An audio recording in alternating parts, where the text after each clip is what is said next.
iPhone 13 on us for every customer. Current, new, everyone. To show the love.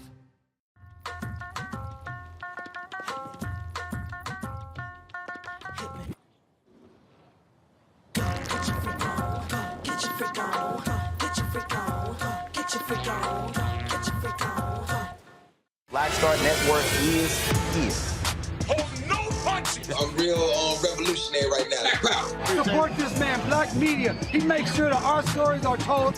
Thank you for being the voice of Black America, Roland. Stay black. I love y'all. All momentum we have now, we have to keep this going. The video looks phenomenal. See, there's a difference between Black Star Network and Black-owned media and something like CNN. You can't be Black-owned media and be scared. It's time to be smart. Bring your eyeballs home. You dig?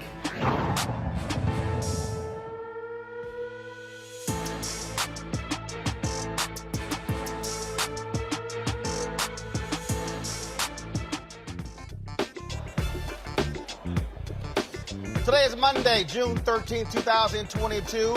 Roland Martin Unfiltered, broadcasting live here from Atlanta from the UNCF 2022 Summit for Black Higher Education. So we'll be talking with Dr. Michael Lomax, who runs the organization. We'll be broadcasting for the next 3 days here, showing you what is happening in the world of HBCUs, how things have changed. We also talk about what's happening on the digital side of campuses going virtual in this post-COVID, well, still in the COVID world, but post-COVID world. We'll also talk about the January 6th committee today. We told y'all Donald Trump was a grifter, right? Now the committee said that they raised $250 million for a committee that didn't exist. We'll show you what happened at today's hearing. Also, there is a gun resolution, a compromise in the United States Senate. It is the first major gun legislation in nearly 30 years. We'll talk about whether it goes far enough. Now, a seventh Haitian at the Special Olympics in Florida has gone missing. Number 7. We'll give the details on that. Also, some heartbreaking news of one of the black and missing folks we told you about earlier this month. And Jennifer Hudson makes history as she wins the EGOT, the Emmy, the Grammy, the Oscar. Last night, she won the Tony Award. Folks, lots to cover right here on Roland Martin Unfiltered. It's time to bring the funk on the Black Star Network. Let's go. He's got it. Whatever the miss, he's on it. Whatever it is, he's got the scoop, the fact, the find. And when it breaks, he's right on time and it's rolling.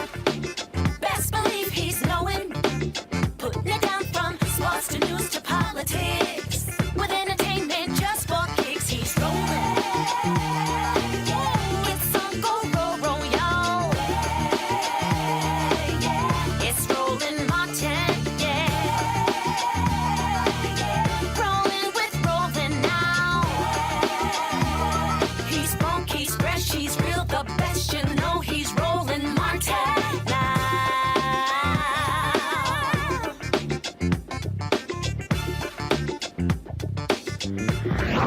Martin. Please.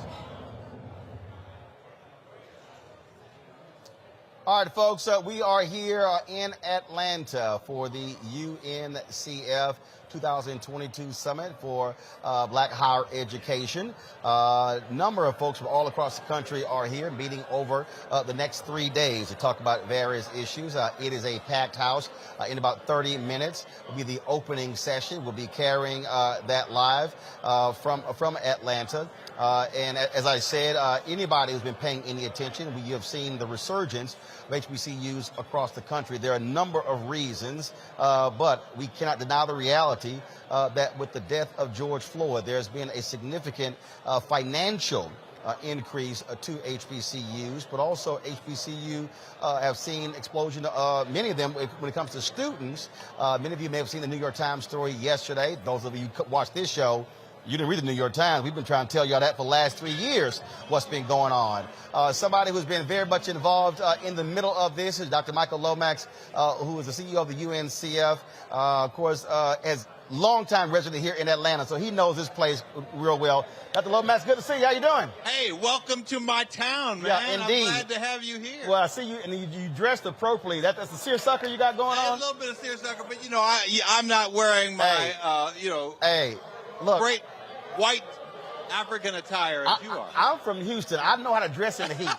I know how to dress in the heat. So all these folks been complaining about how hot it is. I'm like, y'all, this is a spring day. This isn't a big deal. This is good weather down here. Indeed, indeed. Let's talk about this summit.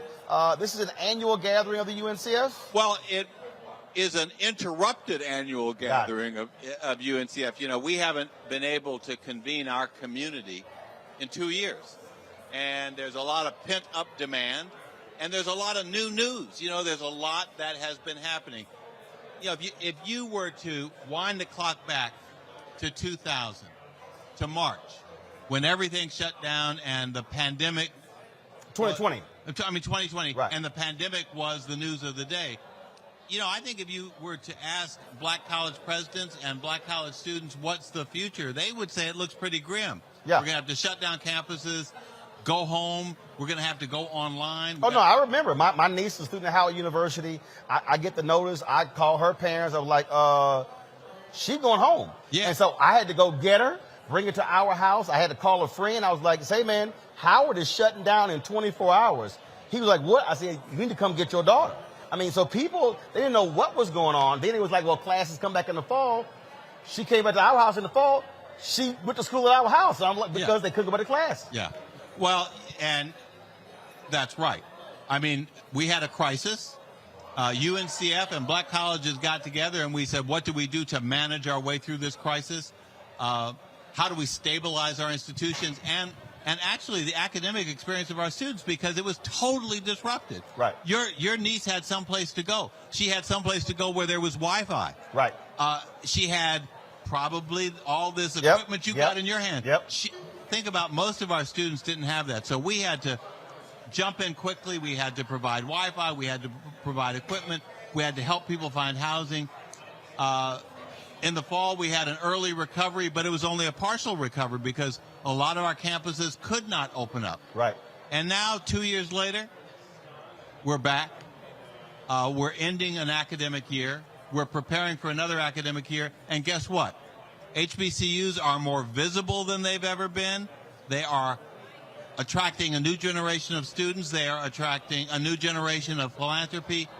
It seems like a period of opportunity. So we are convening at a time which is not really what we expected, but we are convening at a time of momentum. And the question is this momentum for the moment, or is this the new future for HBCUs? I'm going to come back to that in a second. I do want to talk about what was transpiring, especially in the digital space, because many HBCUs, like most black institutions, but not just black people, a lot of people all across the country were grossly unprepared for a totally virtual world. But the reality, it was exacerbated, frankly, in our community. There were a lot of HBCUs. I don't even want to talk. If I bring up HBCU online to Tom Joyner, he will start cussing. Yeah. Because what he was trying to do years ago, folks were resistant. A lot of black churches didn't want to be online. But all of a sudden, COVID, they had no choice. Yeah. And so what has been interesting over the last 2 years, it has forced so many institutions to have to do the things that they were long resisting. Yeah, and, black colleges and black churches, two foundation institutions in the black community, we could not afford to be shut down and not have an alternative. And so we did a lot of scurrying, but, we were pretty adaptable, and we found a way. I know in the work that we did, we had to help thousands of black college faculty transition their classes from in person on a piece of paper and a lecture to online. We had to help institutions get the online ability to do that with their students. And we did. We did a pretty good job. Now what we're thinking about is how do we prepare for that new future? Right. And that's what we're doing here. We're also celebrating being together. This is a community, so we got to do a little celebrating. Right. But also understanding what was the journey for our students, our faculty, our institutions, and how do we make that a building block for the future? It is interesting you were talking about, how do you move in the future? Because I'm trying to think, I'm probably now up to 65 or so HBCUs that I've been to.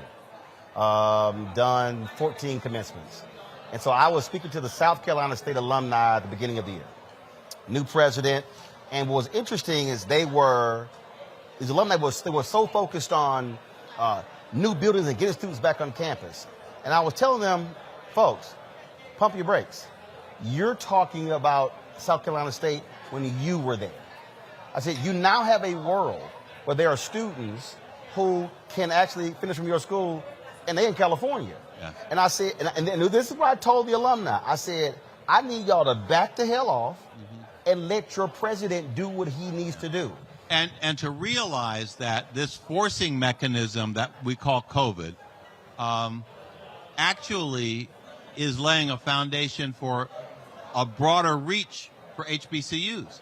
I mean, the fact that today, there are so many of those students who want their HBCU experience in person and on campus, yet there are also a bunch of people whose lives have been disrupted and they don't want to disrupt their education. But they also financially can't necessarily afford to go. So they want to go, hey, where my mom or dad went, but the travel, all those things that go along with it. And so it's just creating a new way for them to still participate. And so what I'm saying to my colleagues in HBCU land is we've got to make sure that we don't squander this crisis. There you go. That we really build on it. What did it tell us about who wants to be a part of our community and how we reach them and give them their piece of it? And so a lot of our institutions now, yes, they are bringing students back in person, but they're also going hybrid. Right. And they are, reaching out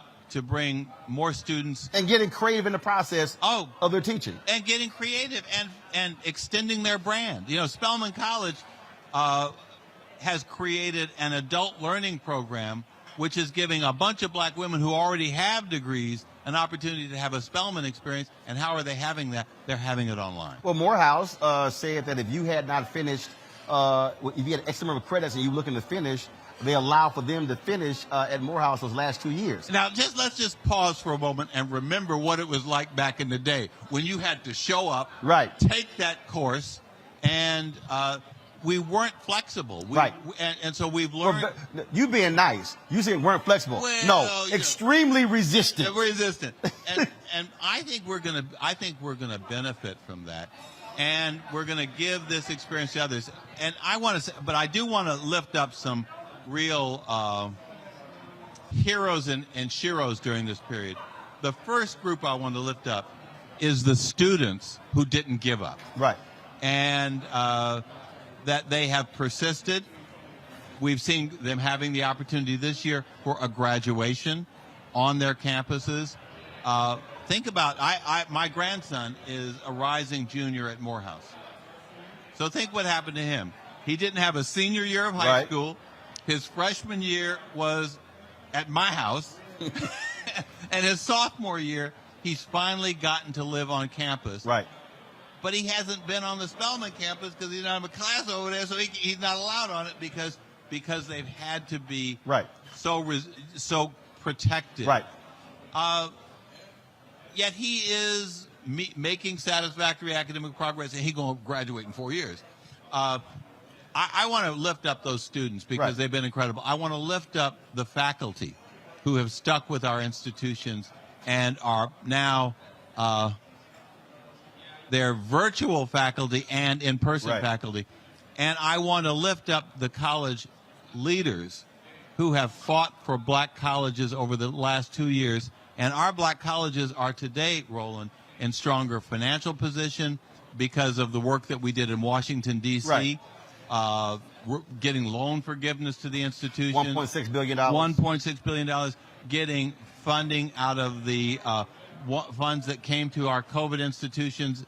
We were talking about nearly $7 billion, and we've covered that extensively on the show. And I gotta ask you this because this has been one of the things that's been driving me crazy. When I hear people who are very dismissive of that $7 or $8 billion, and I literally have gone through the numbers on the air, and I've had to show people that literally Alabama A&M, Alabama State, Florida A&M, North Carolina A&T, not going on the list, they got collectively 4 times as much money than the state was giving them.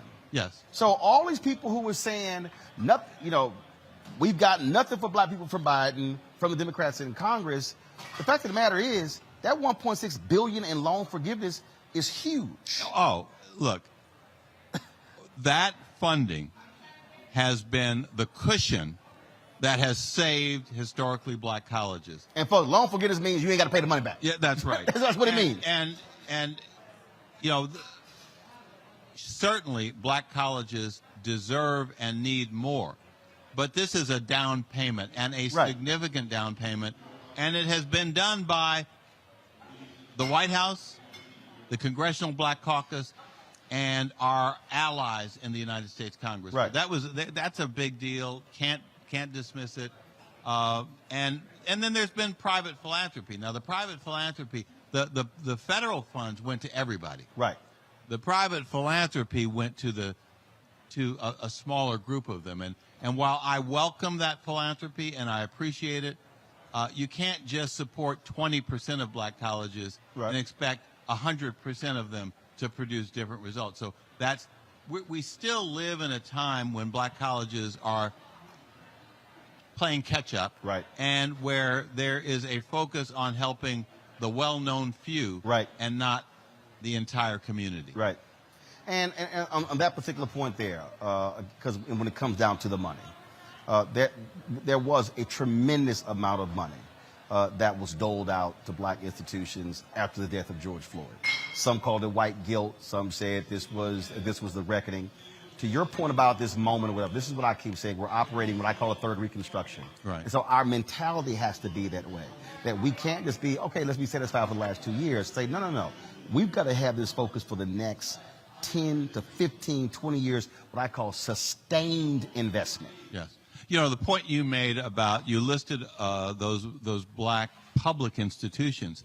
Yes, they got 4 times the amount from the federal government than they'd been getting from the state.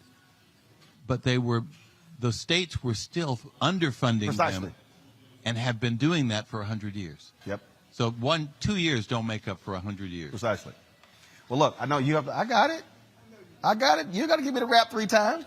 Tell Roy to slow down. This ain't my first rodeo. Well, so you got to. And guess what? It's not mine either. I got it right. And it's not ours together. We know when to stop the show. I looked at it. It's 6:19. The panel starts at 6:30. You're gonna be sitting there with the conversation. We'll be carrying some of it live. We'll be chatting again. But we're certainly. But let me just say this: the most important things we're doing here are 2. We're bringing the community together, and we've got you here to amplify it across the country. So I want to thank you, Roland Martin, because you have been the voice of black colleges. You've been an advocate for our students, our faculty, and our institutions, and you are always unfiltered and telling it right.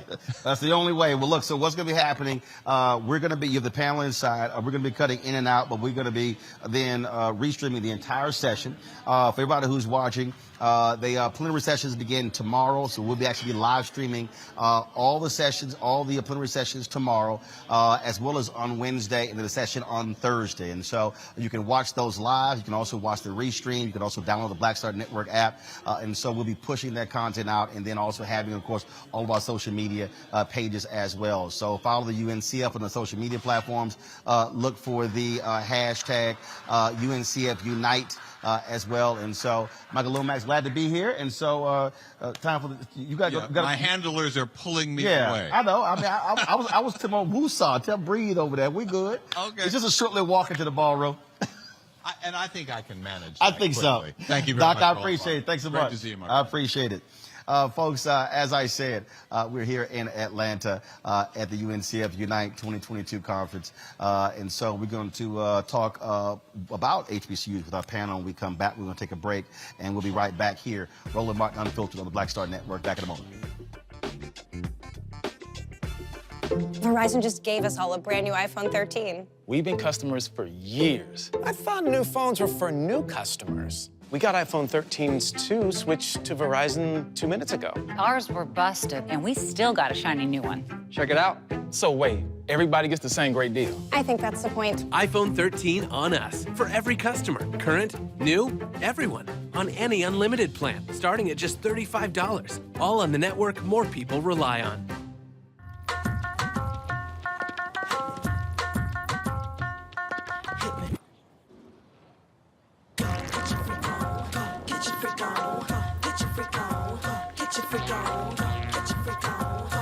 On the next A Balanced Life with Dr. Jackie, we're talking all things mental health and how helping others can help you. We all have moments where we have struggles, and on this week's show, our guests demonstrate how helping others can also help you. Why you should never stop giving and serving others on a next A Balanced Life here on Black Star Network. Love our new Alexa. It's a Buick. Yeah, Alexa. Buick. Alexa. It's a Buick. It's an Alexa. It's a Buick. It's an Alexa. Coach, that's a Buick. That's an Alexa. The Buick Enclave with available Alexa built-in. We're all impacted by the culture, whether we know it or not. From politics to music and entertainment, it's a huge part of our lives, and we're going to talk about it every day right here on The Culture with me, Faraji Muhammad, only on the Black Star Network. How about sushi? I just had sushi for lunch yesterday. How about tacos? Automatic emergency braking, one of 6 advanced safety features standard on every 2022 Chevy Equinox. Find new technology. Find new roads. Chevrolet. I'm Bill Duke. This is Deala Riddle. What's up, y'all? I'm Will Packer. I'm Chrisette Michelle. Hi, I'm Chaley Rose, and you're watching Roland Martin Unfiltered.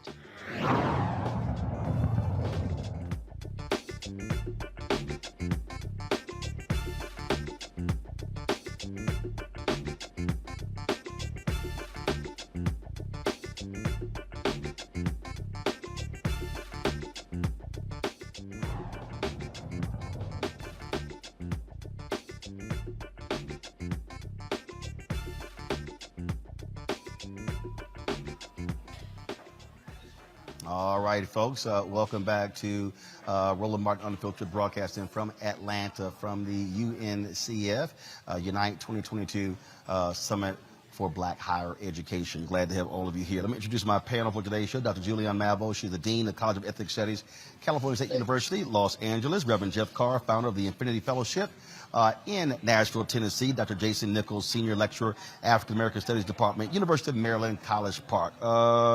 Julianne, I want to start with you.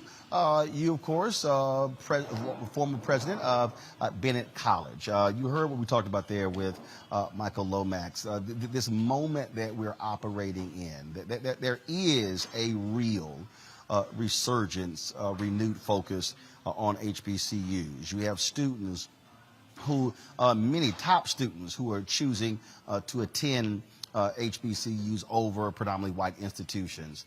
You see what's happening in athletics. One of the top gymnasts who decides to go to an HBCU that's just starting a gymnastic program. You've got, of course, the #1 quarterback in the country, Travis Hunter, who chooses Jackson State over many of the Power 5 conferences. A couple of years ago, you're the #2 basketball player in the country who chose to attend Howard University. You've got Steph Curry, who's funding the renewed golf program at Howard University. And then you're seeing the push when a few years ago when Reverend Jackson was pushing Silicon Valley, he's pushing them to create partnerships with HBCUs. And so these things are happening. And so just from your vantage point as somebody who sat in that position of having to call folks like me to raise money to keep kids in school, just talk about this moment that we're in and how HBCUs should be taking advantage of it. You know, Roland, thank you for reminding me of those hard days. I'm sitting here now saying, shoot, I wish I could be a president now, as opposed to, you know, when I had to get my tin can out to get some of my students graduated. But it's a wonderful moment. So many of our young people, first of all, this generation of young people are far more self-aware and assertive about what they want. So they don't care that you can dangle Harvard in their face when they're thinking Howard. They want to have an undergraduate experience, if they're in person, that is friendly, that's compatible. They don't want to have to fight these white professors who basically have hidden biases, in some cases, some not so hidden biases. They don't want to go to, colleges that don't have the labs, which is why the contribution to Morgan State, $20 million from the, I guess it was the Jeff Bezos widow, that was just so very important. And the other large contributions. But as both you and Brother Lomax said in your interview, picking up a few is not the point. Let's fund HBCUs generally. HBCUs have been traditionally, systematically underfunded. AT&T, when you compare them to North Carolina State as an example, you look at a glaring difference in what the state does. We could see the same, this lawsuit was settled in Maryland, but the same kind of thing when you compare a Coppin to another college, and you can go state by state and see what's been done. So the resurgence, which is very exciting, it's a step in the right direction, but it's not enough. Of course, we applaud President Biden, and we've talked about this extensively on this program about the myths about he hasn't done enough.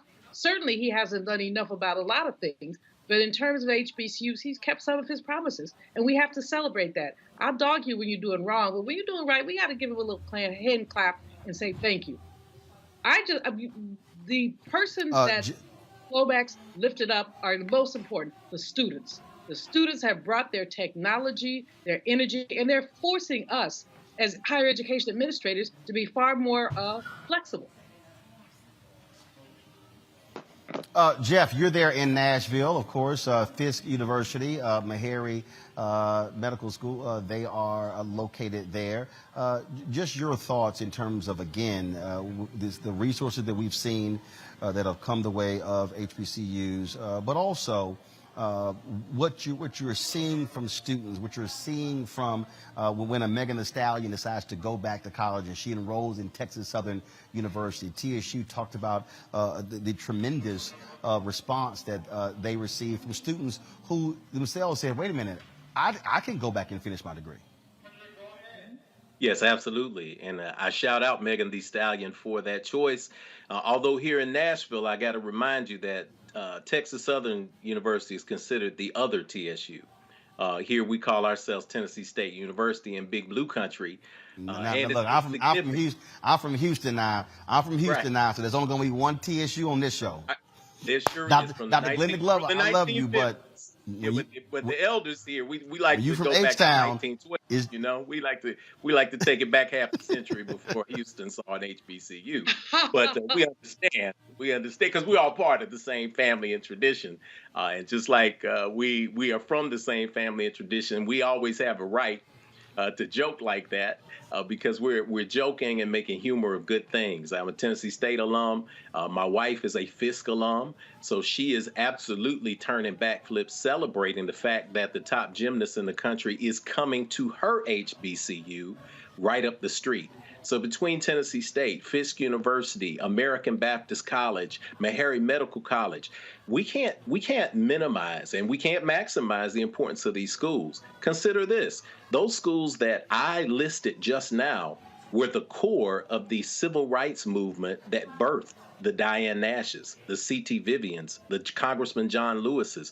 All of them were college students here in a space that was for them, that poured into them, that developed leadership. And they walked down to Fifth Avenue, downtown Nashville, got hot coffee poured on them, got hoses put on them, got beaten with batons and pelted with bricks and mallets, and still hung in there because there was something that was given to them at an HBCU that provided them with the confidence to stand strong and tall, to think about the people 7 generations behind them and to think about the people 7 generations before them. That's the energy you get with an HBCU. I love what you and Dr. Lomax were saying. I think there's something that he said that we all have to pay attention to, and it adds to what former President Dr. Julianne said, and that is that we cannot squander the pandemic. So we can't squander what happened. We had an opportunity to bring the wagons home, to circle them back, to have a new opportunity to put a renewed focus on HBCUs and the safe spaces that they provide for people like us. Because aside from jobs, leadership is going to come from HBCUs. Inspiration is going to come for HBCUs. And I can say as a kid that got kicked out of high school, expelled, barely passed an ACT, that when I ended up on the campus of Tennessee State University, had it not been for that environment and the students and the faculty administration who looked in my eyes and told me that I could do whatever I wanted, eventually convincing me to believe them, I would not be sitting here with you great minds today. Jason, you're there at the University of Maryland. The governor of Maryland was forced to sign a nearly $500 million settlement when the 4 HBCUs or lawyers on behalf of the 4 HBCUs sued the state of Maryland because they said they allowed the state they allowed duplication to be created, thereby robbing those HBCUs of innovative programming.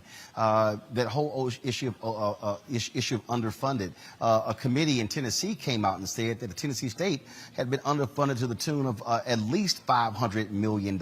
We had Dr. Alvin Chambers Jr. on the show, who successfully sued on behalf of the Mississippi colleges in a major multi-million-dollar settlement there as well.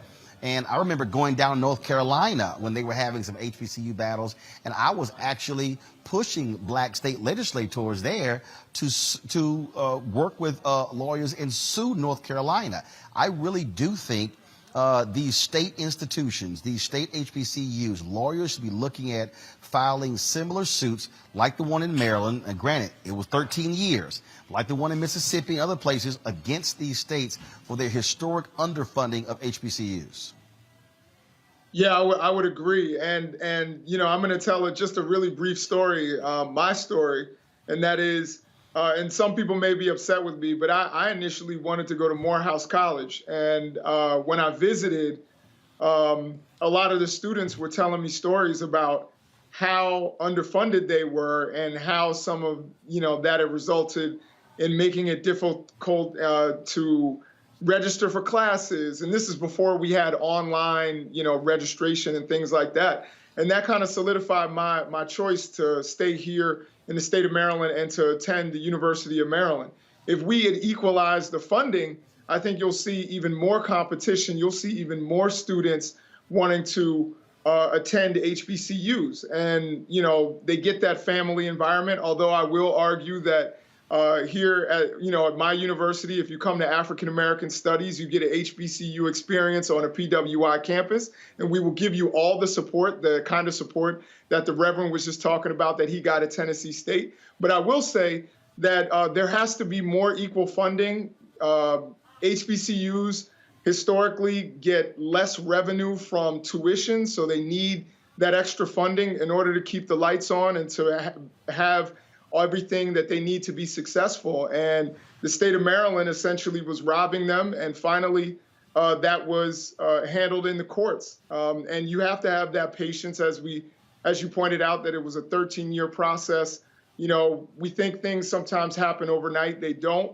The Montgomery bus boycott was a year long. It wasn't overnight. So, but it's worth the fight so that our students, people, Black people, will have more opportunities to be educated around other Black people. All right, folks, hold tight 1 second. A little bit later in the show, we're going to be talking to a couple of HBCU presidents, including one who stepped down after 16 years. We'll find out what Dr. Walter Kimbrough is going to be doing next, and so we'll do that. But coming up next, we're going to take a break. We'll come back. We'll talk about the first major gun legislation coming out of Congress in nearly 30 years. Is this compromise bill good or bad for America? We'll discuss that next with someone for Moms for Demand. That's next on Roland Martin Unfiltered on the Black Star Network. Don't forget, download the Black Star Network app on all label platforms: Apple phone, Android phone, Apple TV, Android TV, Roku, Amazon Fire TV, Xbox One, Samsung Smart TV. You can also join our Bring the Funk fan club, where your dollars make it possible for us to do things like this: travel, report from different places across the country. Checks and money orders to P.O. Box 57196, Washington, D.C. 20037-0196. Cash App is $RM Unfiltered. PayPal is R Martin Unfiltered. Venmo is RM Unfiltered. Zelle is Roland at RolandSMartin.com. Roland at RolandMartinUnfiltered.com. We'll be right back from the UNCF Unite 2000 Summit for Black Higher Education. Love our new Alexa. It's a Buick. Yeah, Alexa. Buick. Alexa. It's a Buick. It's an Alexa. It's a Buick. It's an Alexa. Coach, that's a Buick. That's an Alexa. The Buick Enclave with available Alexa built-in. A powerful movement is rising across America. From the Mississippi Delta to the Apache stronghold. From the homeless encampments of Washington State to the coal fields of Appalachia of West Virginia. We are the 140 million poor and low-wealth people in this country, and we are building the Poor People's Campaign, a national call for moral revival. On June 18th, ahead of this year's midterm elections, while the Congress is still in session, we will hold a mass poor people's and low-wage workers assembly and moral march on Washington to arrest the attention of the nation, to put a face and a voice on poverty and low wages in this country. This is a watershed moment for justice and democracy in America. There are those who say that transformative change is impossible, but history teaches us that it is precisely in times like these that people must build a broad and deep movement from the bottom up. We must compel this nation to repent, to lament, and to see the realities that have been hidden for far too long. On June 18th, we will come together to lift the voices of the poor and low-wage workers who know that change is not only possible, it is essential for our survival. We will make the connections to show how systemic racism, poverty, ecological devastation, the denial of health care, the war economy, and the false moral narrative of religious nationalism and white supremacy are hurting us all. We will show the nation the faces of Americans who cannot afford to go back to normal. We will detail the policies that can move us toward a society that works for everyone. And we will pledge to go home and build power for transformative change in this year's election and for years to come. Because the question should have never been, how much will it cost to address poverty? The real question is, How much is it costing us not to? Somebody's been hurting our people.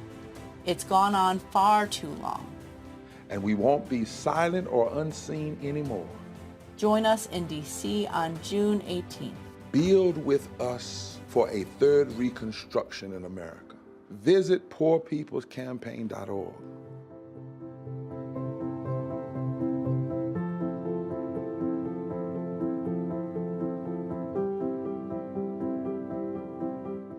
How about sushi? I just had sushi for lunch yesterday.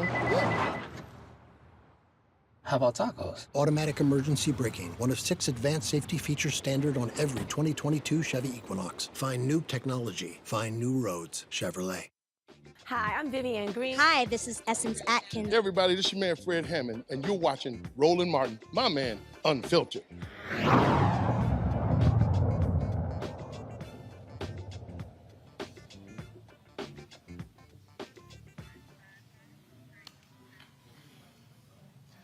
Hey folks, welcome back to Atlanta. This is a live look at the session in the main ballroom at the UNCF's Unite 2022 Summit for Black Higher Education.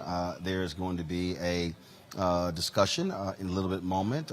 They are doing libations right now for those who are no longer with us, and so we will be joining them when that session actually begins. And so let's talk about big news of the day, where a bipartisan group of U.S. senators, they say that they have come to a compromise for the first gun safety bill in nearly 30 years. The proposal includes more resources for mental health, school safety, and more restrictions for dangerous individuals to get weapons.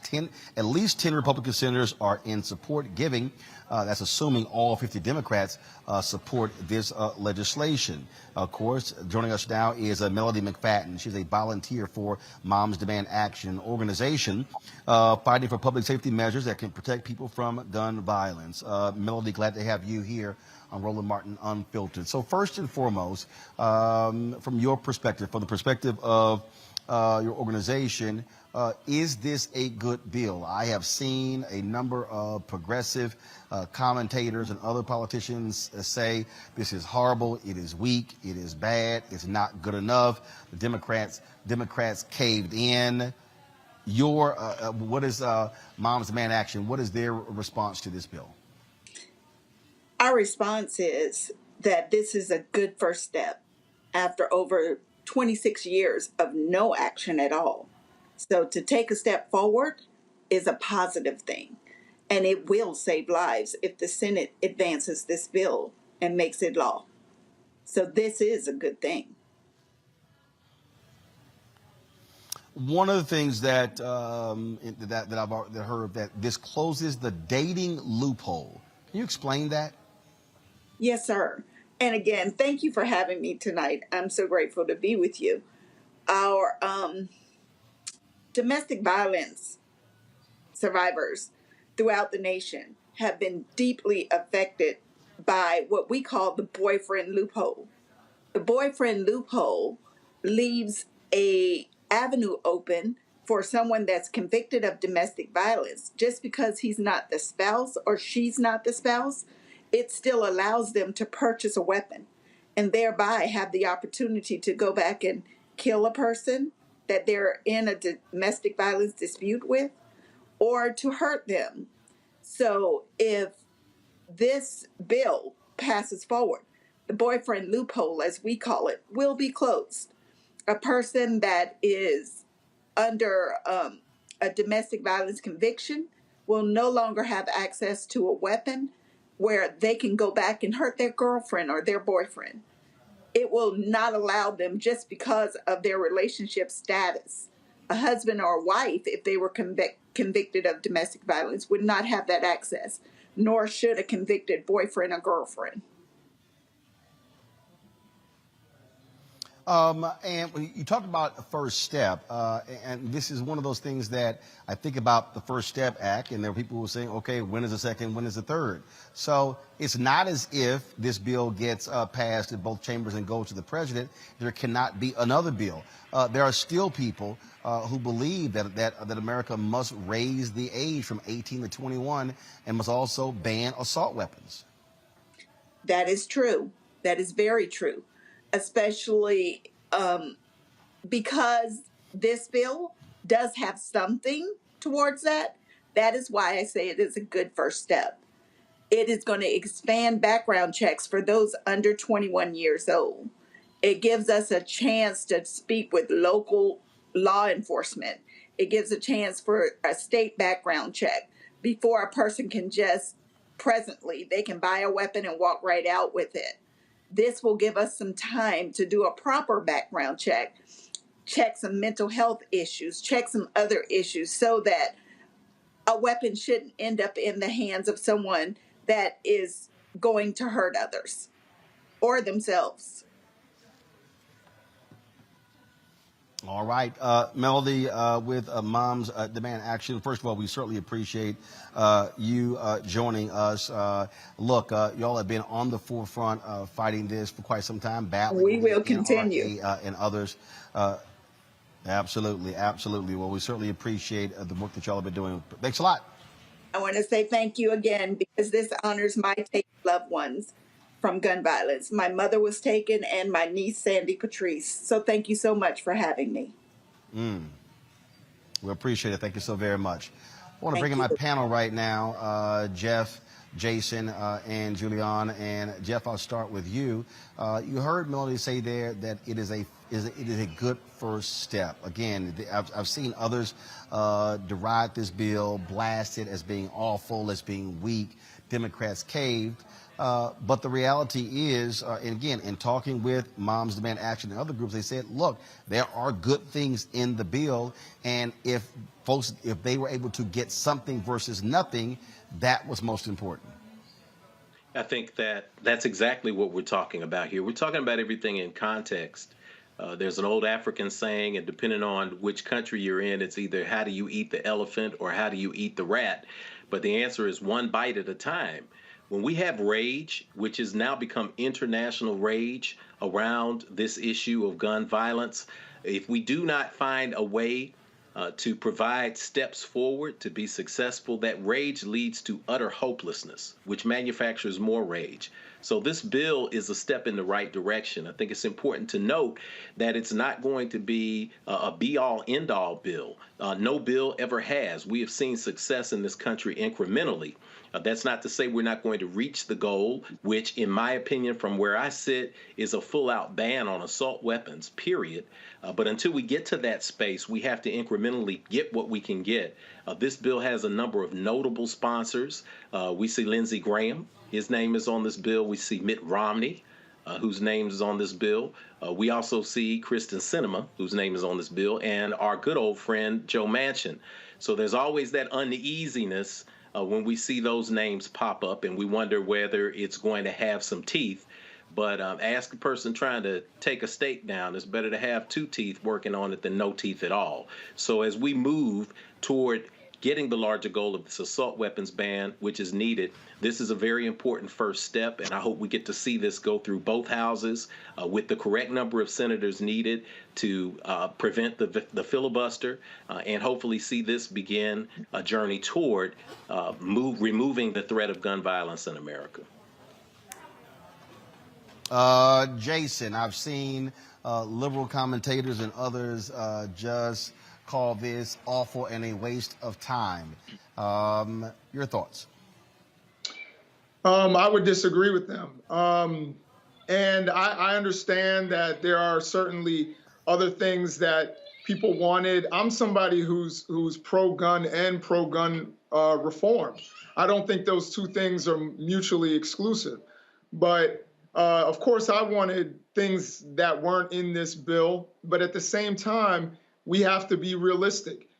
You have, as the Reverend mentioned, you have Kristen Sinema and you have Joe Manchin who are not going to end the filibuster.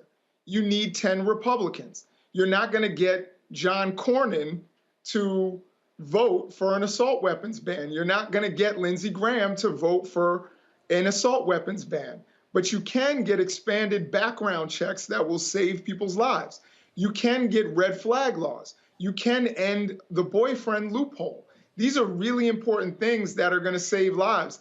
Is it going to be perfect? Is it everything that people like me and you and others want? No, but this is politics in our democracy. This is how it works. You have to compromise at certain points. And as you make your point stronger and stronger, perhaps we'll be able to do something. But as your last guest pointed out, it's been 26 years, nearly 3 decades with no action, zero, none.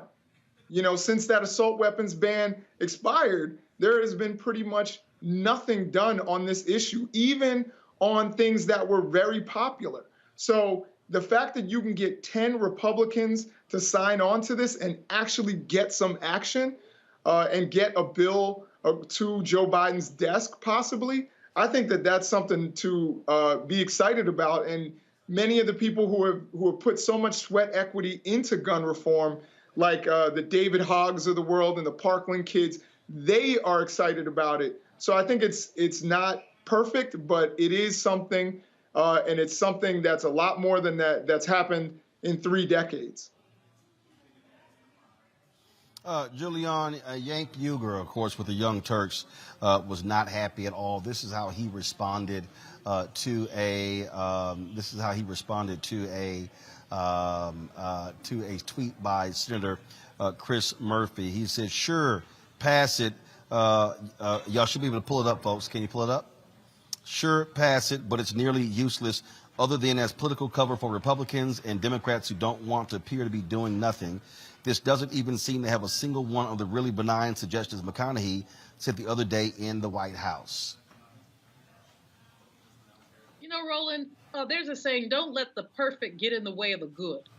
The fact is, I agree with both of my colleagues here. This is a step forward. It may be a mini step, but certainly nothing has been done. The National Rifle Association has had such a strong hold on the Republican Party, and you've had the likes of Manchin and Sinema, and they're not the only ones, who basically tilt their dinos, Democrats in name only. So we haven't seen the progress we'd like to see. The Young Turks, I love them, but they are solid gold progressives, and you don't get everything you want in politics. I mean, they need to go back to civics, high school civics, or political science 101. Basically, you don't want to see legislation made. People say you don't want to see either sausage or legislation made because it's messy. So we don't know what was left on the table. But what we know is that folks were able to get 10 Republicans to sit down. And until they change the filibuster, which is not likely to happen anytime soon, this may be as good as it gets. Would I rather have this than nothing? Oh, absolutely. And so Mr. Young Turk bloviating is what he's doing, is bloviating, because I don't think he's ever sat with legislators and watched them horse trade. Now, it is weak, but again, it's better than nothing. And let's just all repeat, it's better than nothing. Do not let the perfect get in the way of the good.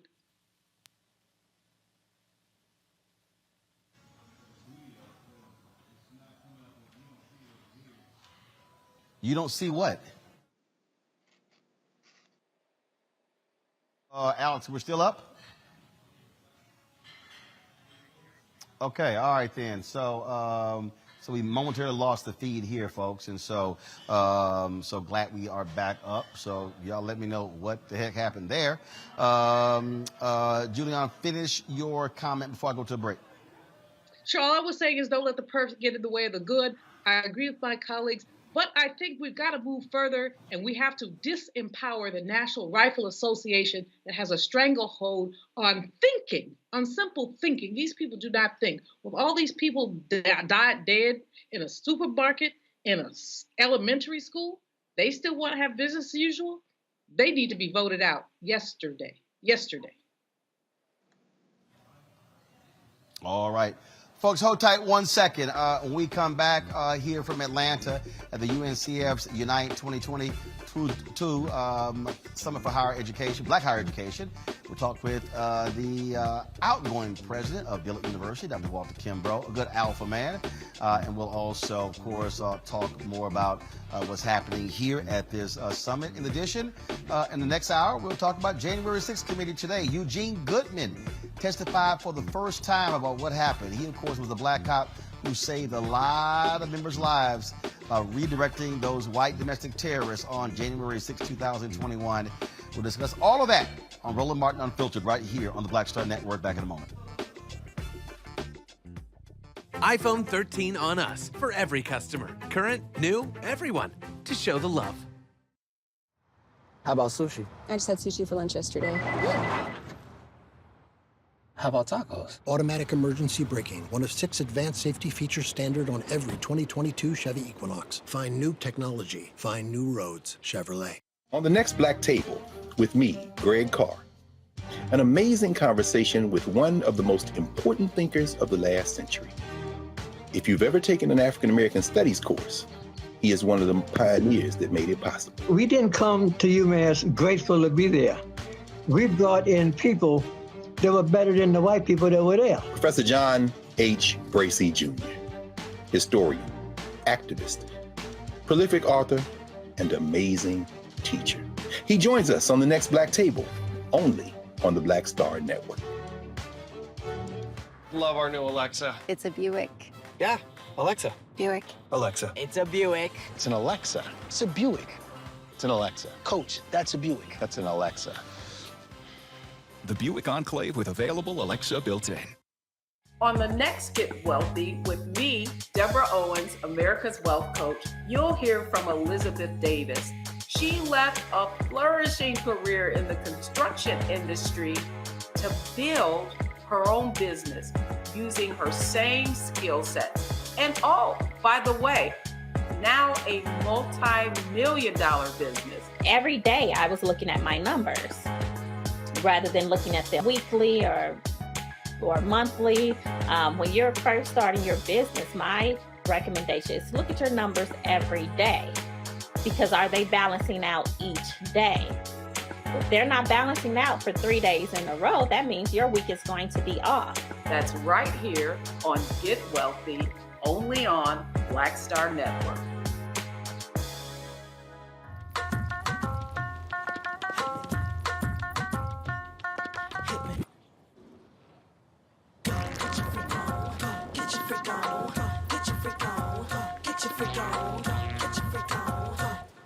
On the next A Balanced Life with Dr. Jackie, we're talking all things mental health and how helping others can help you. We all have moments where we have struggles, and on this week's show, our guests demonstrate how helping others can also help you.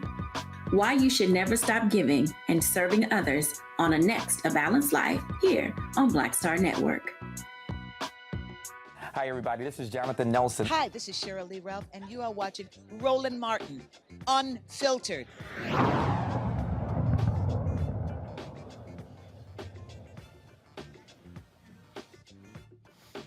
All right, folks, welcome back to Atlanta. We are here at the United Negro College Fund 2022 Summit for Black Higher Education. We'll be here for the next 3 days, live streaming various events.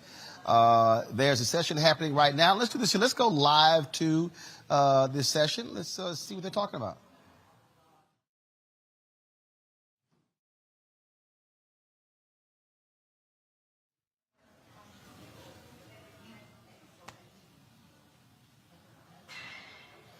All right, so we're getting video. Y'all let me know what's happening.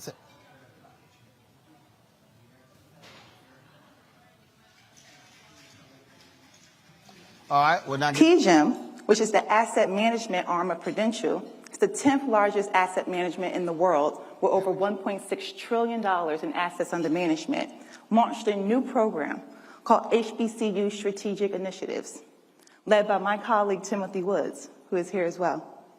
Under his leadership, the program aims to establish and maintain student-run investment funds in addition to providing training and scholarships at HBCUs, with the goal to further diversify asset management across the country. He will also lead an education and training initiative focusing on managing school endowments. And lastly, through our partnership with Student Freedom Initiative, we launched the Micro Grants Fund, which provides emergency cash assistance to cover unexpected expenses that does not have to be repaid. The program has launched with 9 HBCUs, and that number will only continue to grow. With that, I hope during the course of this week's convening, we might find time to connect and learn more about each other's work and how Prudential might partner with all of you. I would now like to introduce Dr. Eddie Cole in what will be a thought-provoking opening plenary.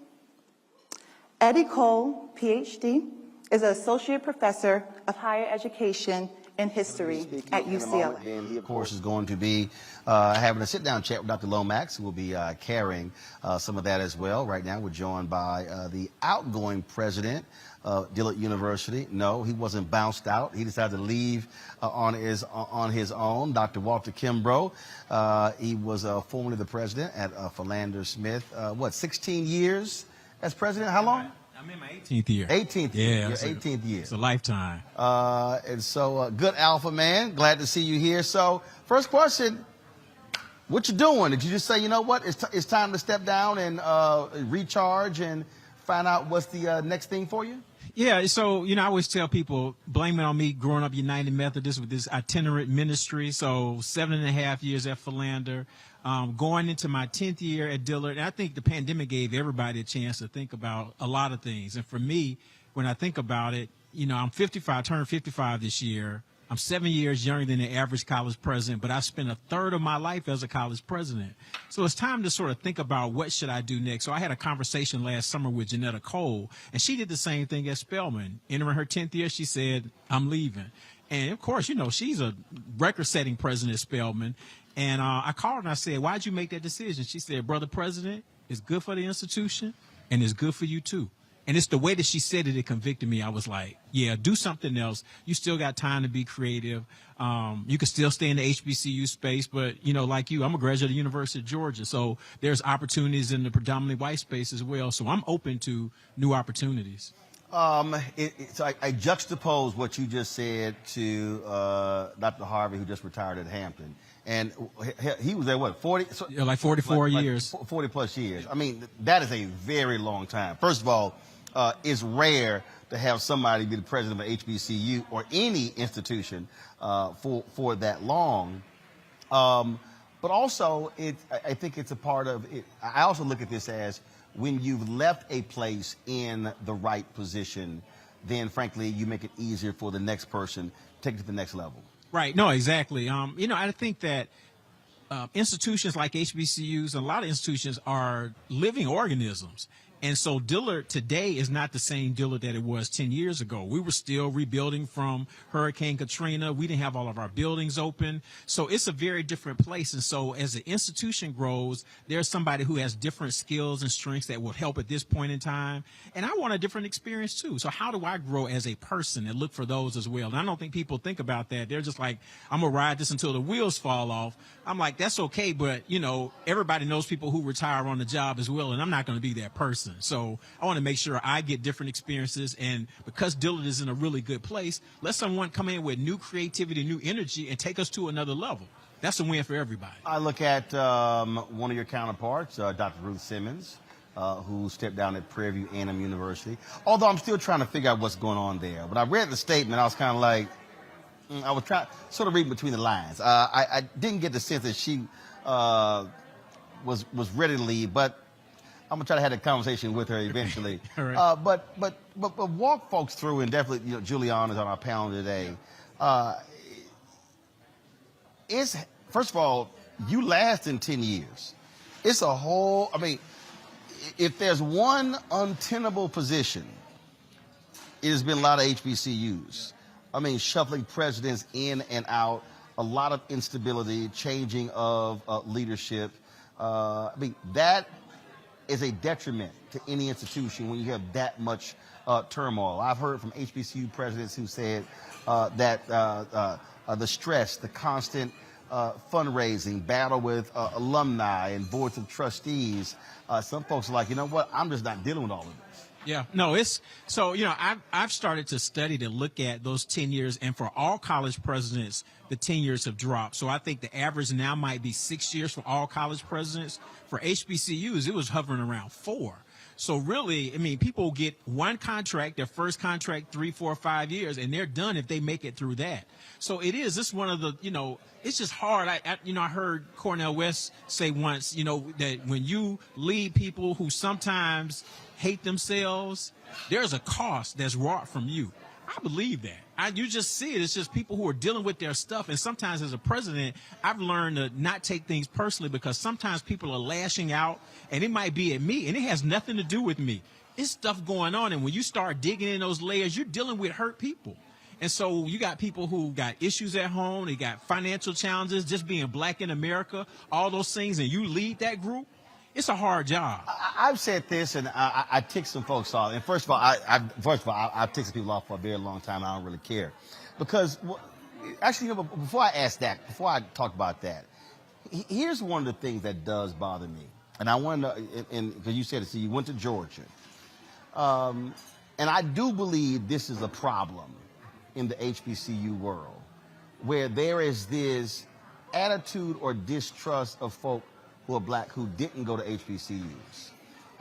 And in some ways, there's a level of HBCU shaming, where you have, first of all, you got some black folks who look down on folks with HBCUs, but then you got some HBCU people who question one's blackness. I even when I had the Football Star Telegram, Valerie Hill, and I busted Valerie out in person on this here. When we first met, we were around the photographer's pen, and someone introduced me to her, and she says, "Oh, this is the brother who knew who he was with the Texas A&M." I was like, "I don't know who the hell you think you talking to." And I said, "Baby, I grew up in a black neighborhood with a black family, went to a black church, black elementary school, black middle school, black high school." I said, "I think by the time I got to college, I knew I was black." I said, "So you might want to back up." And I've had to deal with people on that. And what I've said is, how are you gonna fight folk who believe in helping black folks, but you're holding it against them because they didn't go to an HBCU institution? I want knowledgeable folks, regardless of where they come from, to help. Right. No, exactly. So my wife and I talk about this. We think, and she, the HBCU graduate, Talladega College, we always say that people at HBCUs might not trust you unless you have 2 of the 3 sort of silos of blackness. HBCU graduate, black church, black fraternity sorority. So I got 2 of the 3. You got to throw black spouse in there, because some folk get tricked. Right. Might be 4. Right. Yeah. So, right. So it's like I got those 2, but the same as you. I grew up here in Atlanta, black elementary, middle, high school. I mean, I've been around blackness all the time, so I was able to make that. But then I'll tell people, I would argue, the greatest HBCU president was Benjamin Mays, who went to Bates College in Maine. So he didn't go to an HBCU. And he created this idea of a Morehouse man. So, and he's always been my role model. My high school, Benjamin Mays High School, was named after him because he was superintendent of schools here in Atlanta. So, as long as those people understand blackness, I think that's okay. But there is sometimes that sort of stigma, like, oh, well, you didn't attend an HBCU. And a lot of times, people who attend an HBCU, once they come back and work at one, realize that's a different experience. Because students a lot of times don't fully understand what has to happen to make that institution run. Right. So just by attending doesn't mean you're an expert on HBCU. And I want to deal with that, because one of the things that, and I said this a couple of months ago, about a month and a half ago, and I was talking about specifically in the area of sports, media rights, things along those lines, that there's a whole lot that HBCU folks don't know in terms of how this business operates. I've said that there have been some bad deals people have signed, that I personally believe that folks have not, that they've been undervalued, if you will, negotiating. I believe that many of us, we talk about the pain of black folks, many of us suffer from white validation. We believe that if CNN doesn't show up, or if ESPN doesn't show up, therefore it's not legitimate. When in reality, my whole deal is if you can own the product, then you actually can make more money than you might signing a rights deal with ESPN. And one of the things that I said is I said to all HBCU presidents, if you don't know jack about this space and your AD don't know, and your general counsel don't know, please go out and hire some African Americans with unique skill set in these areas that can maximize your revenue when it comes to sports rights, when it comes to licensing deals and things along those lines.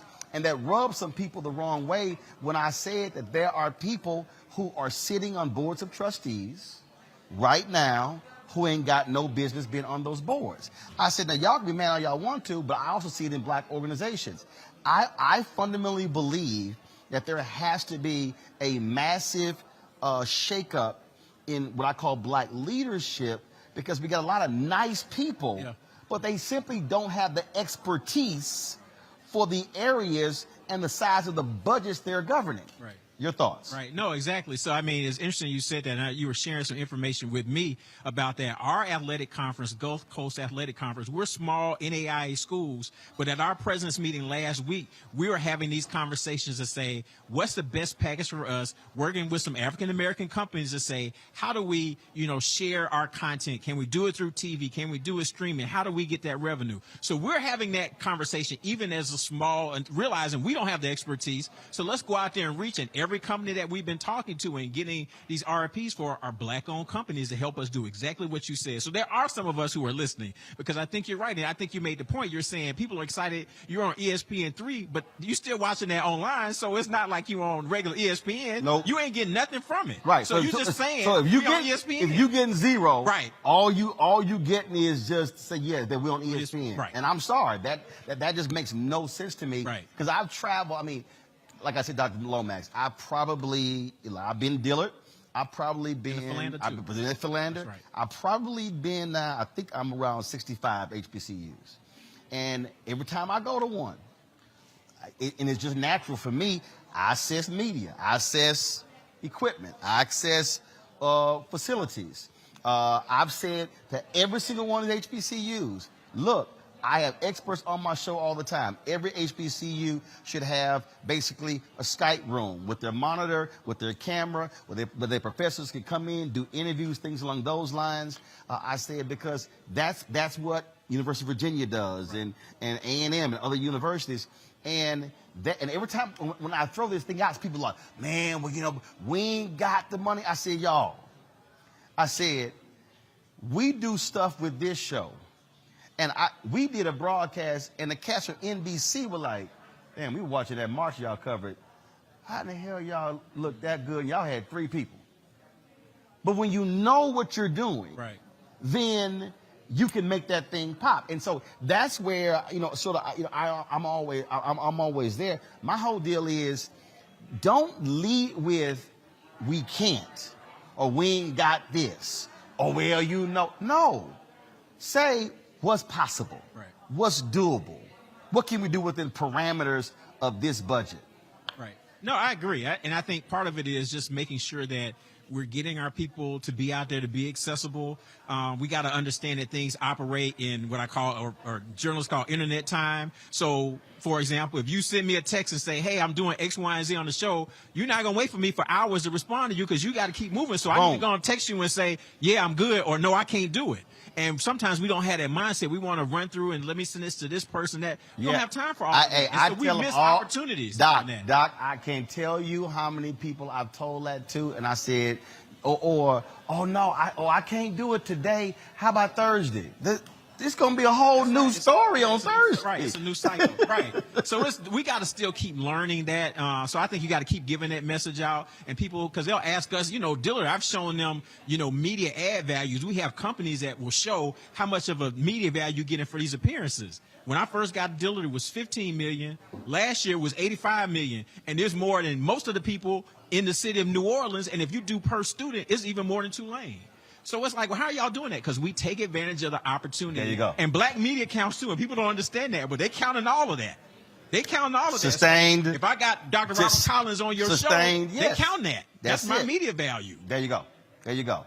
What would you say has been, I ask book authors this all the time, what has been your biggest wow moment, that something that shocked you, that you were just blown away by in these 18 years as an HBCU president? Man, that's, I would say probably over the last few years was right before the 2016 election, when we were hosting a Senate debate and David Duke qualified.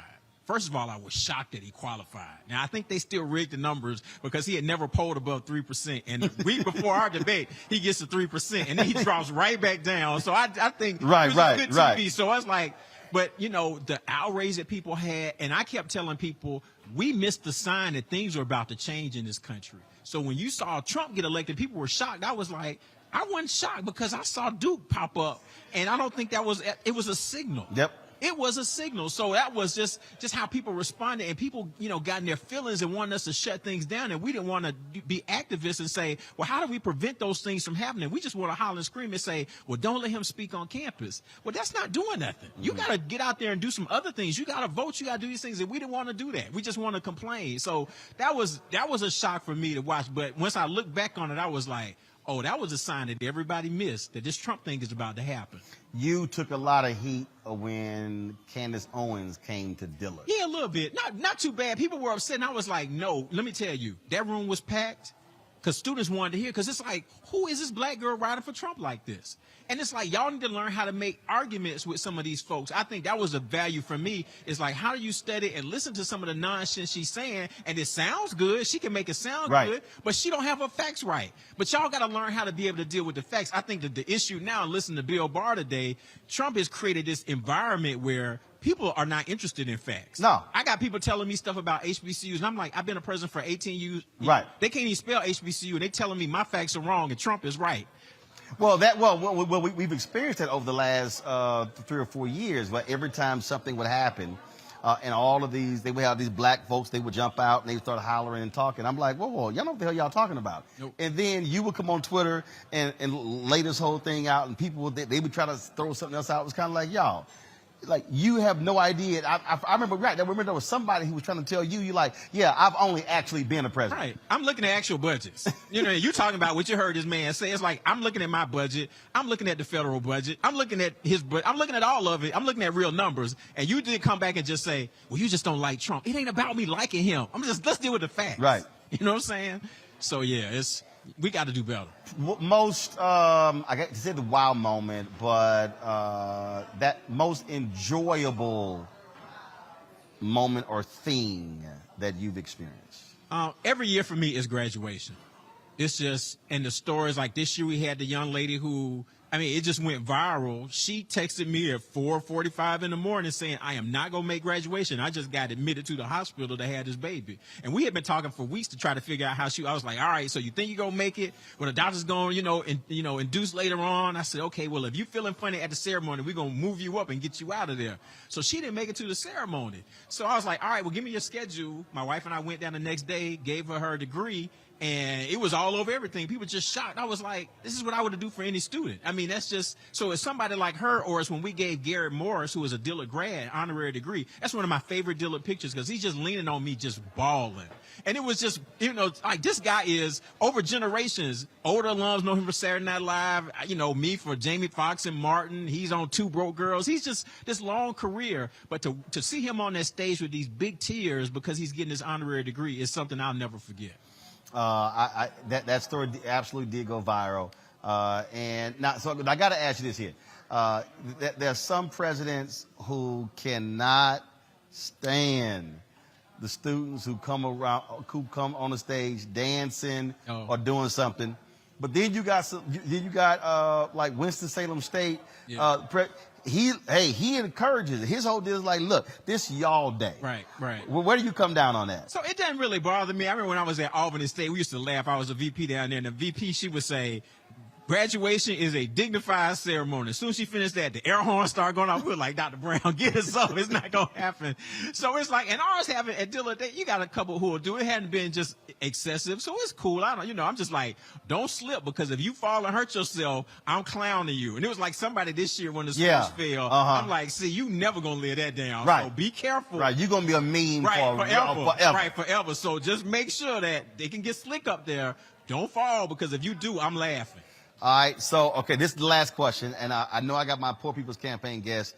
I'm over time, so just hold on. Last question, and I know you can't say me, because I didn't do Philander or Dillard when you were president. But the best, now you know I would have killed it. Ask the other 14 HBCUs. But anyway. I always have you, though, because every that's time right. you're on campus, you kill it. I'm just saying, I know. Like I said, after the David Duke thing and things are going crazy, I was like, who can make sense of this? It was you. So you came in after, so I'm like, definitely, I understand that. Your best, at all your commencements, absolute best commencement speaker. I don't know. It's a hard, people would go between Denzel and Michelle Obama. Denzel's is gone viral. It's the second most watched ever. He was great. But I'm going to tell you, last year, Michael Ealy went straight black power that people were not ready for. I don't think I was ready for him. Really? Michael Ealy, that was one of the most, because I had faculty members saying, okay, he might have been the best. Wow. That brother, he really prepared. But because people just thought, my wife said these women came looking for the eye candy. They got meat and potatoes. Brother was deep. He was deep. I was like, all right, so the folks who didn't see it, it's on our YouTube channel. Michael Ealy's commencement speech was absolutely fantastic. So for me, he might be my number one. And like I said, Janelle Monáe was great. Chance the Rapper, we've had some great ones, but that Michael Ealy, he caught everybody off guard. Really? He caught, he was like, because, he's just saying, like, why are we, once again, this white validation. He said, why is everybody trying to be the black Bill Gates? I don't everybody hear themselves say, I want to be the white Oprah. We were like, okay. He went there. It was great. Okay. Michael Ealy. I'm gonna have to hit him up on that. Check. Yeah, he was great. I'm gonna have to watch that. Yeah. Then I got to give him a call. So, all right then. Dr. Kimbrough, always good to see you, man. Anytime, man. Good luck on what's next. Let us know what it is. I will. And we definitely will chat about it. All right. Sounds good. I appreciate it. Thanks a bunch. All right, folks, when we come back, we're going to talk with, all week we're going to talk with dads who were involved in the Poor People's Campaign. Of course, their massive march in D.C. is taking place on Saturday, June 18th. We will be there broadcasting live from there. Reverend Dr. William Barber, Reverend Liz P.O. Harris, and the Poor People's Campaign. So we'll discuss that with one of the dads next right here on Roland Martin Unfiltered, the Black Star Network, broadcasting live from the UNCF Unite 2022 Summit for Black Higher Education here in Atlanta. We'll be right back.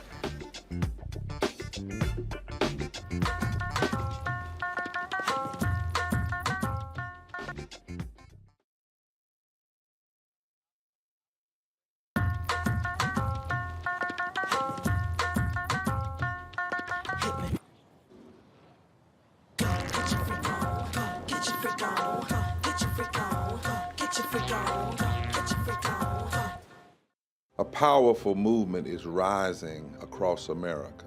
From the Mississippi Delta to the Apache stronghold. From the homeless encampments of Washington State to the coal fields of Appalachia of West Virginia. We are the 140 million poor and low-wealth people in this country, and we are building the Poor People's Campaign, a national call for moral revival. On June 18th, ahead of this year's midterm elections, while the Congress is still in session, we will hold a mass poor people's and low-wage workers assembly and moral march on Washington to arrest the attention of the nation, to put a face and a voice on poverty and low wages in this country. This is a watershed moment for justice and democracy in America. There are those who say that transformative change is impossible, but history teaches us that it is precisely in times like these that people must build a broad and deep movement from the bottom up. We must compel this nation to repent, to lament, and to see the realities that have been hidden for far too long. On June 18th, we will come together to lift the voices of the poor and low-wage workers who know that change is not only possible, it is essential for our survival. We will make the connections to show how systemic racism, poverty, ecological devastation, the denial of health care, the war economy, and the false moral narrative of religious nationalism and white supremacy are hurting us all. We will show the nation the faces of Americans who cannot afford to go back to normal. We will detail the policies that can move us toward a society that works for everyone. And we will pledge to go home and build power for transformative change in this year's election and for years to come. Because the question should have never been, how much will it cost to address poverty?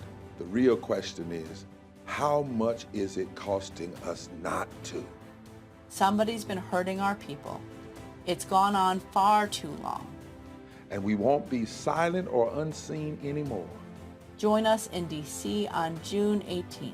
Build with us for a third reconstruction in America. Visit poorpeoplescampaign.org.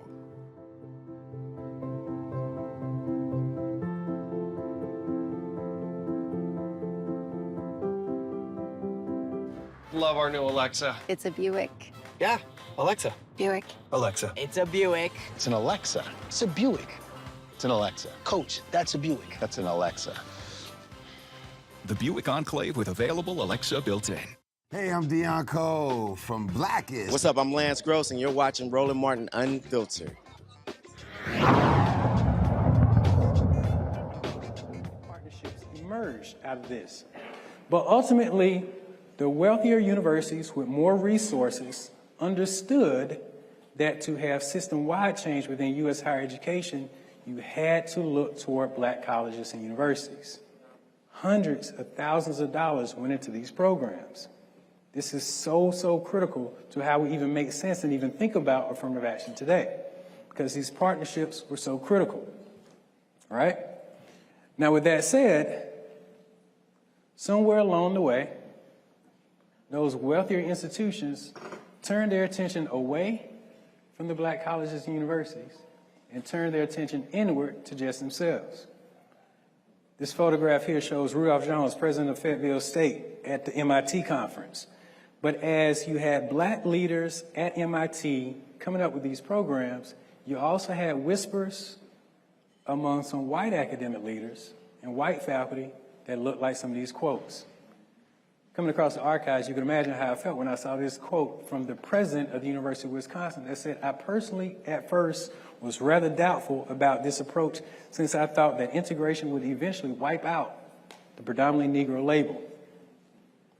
President Fred Harvey Harrington, University of Wisconsin. Professor Sheldon Judson at Princeton disagreed with the partnerships in general, saying, quote, "I don't see any compelling reason to justify the continuance of Negro colleges.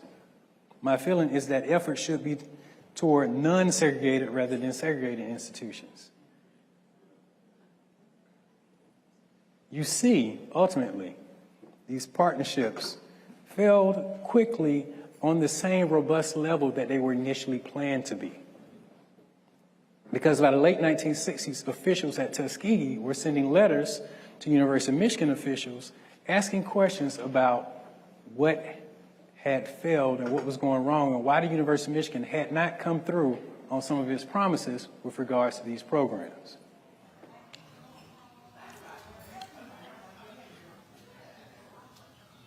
All right, folks. That again is the opening plenary session at the UNCF Unite 2022 Summit for Black Higher Education. As I said to you before we went to break, this Saturday, the Poor People's Campaign, we're going to have their mass march on the nation's mall. They have been mobilizing and organizing 140 million low-income workers in this country, trying to force policymakers to speak to their agenda.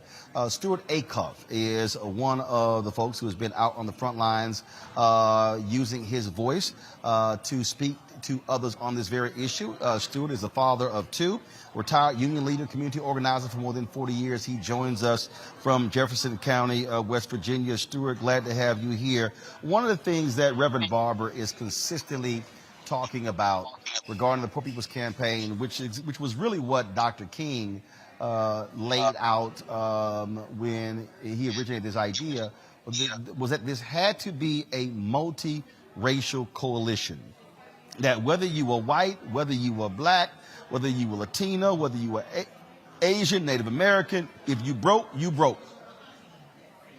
Yes, absolutely.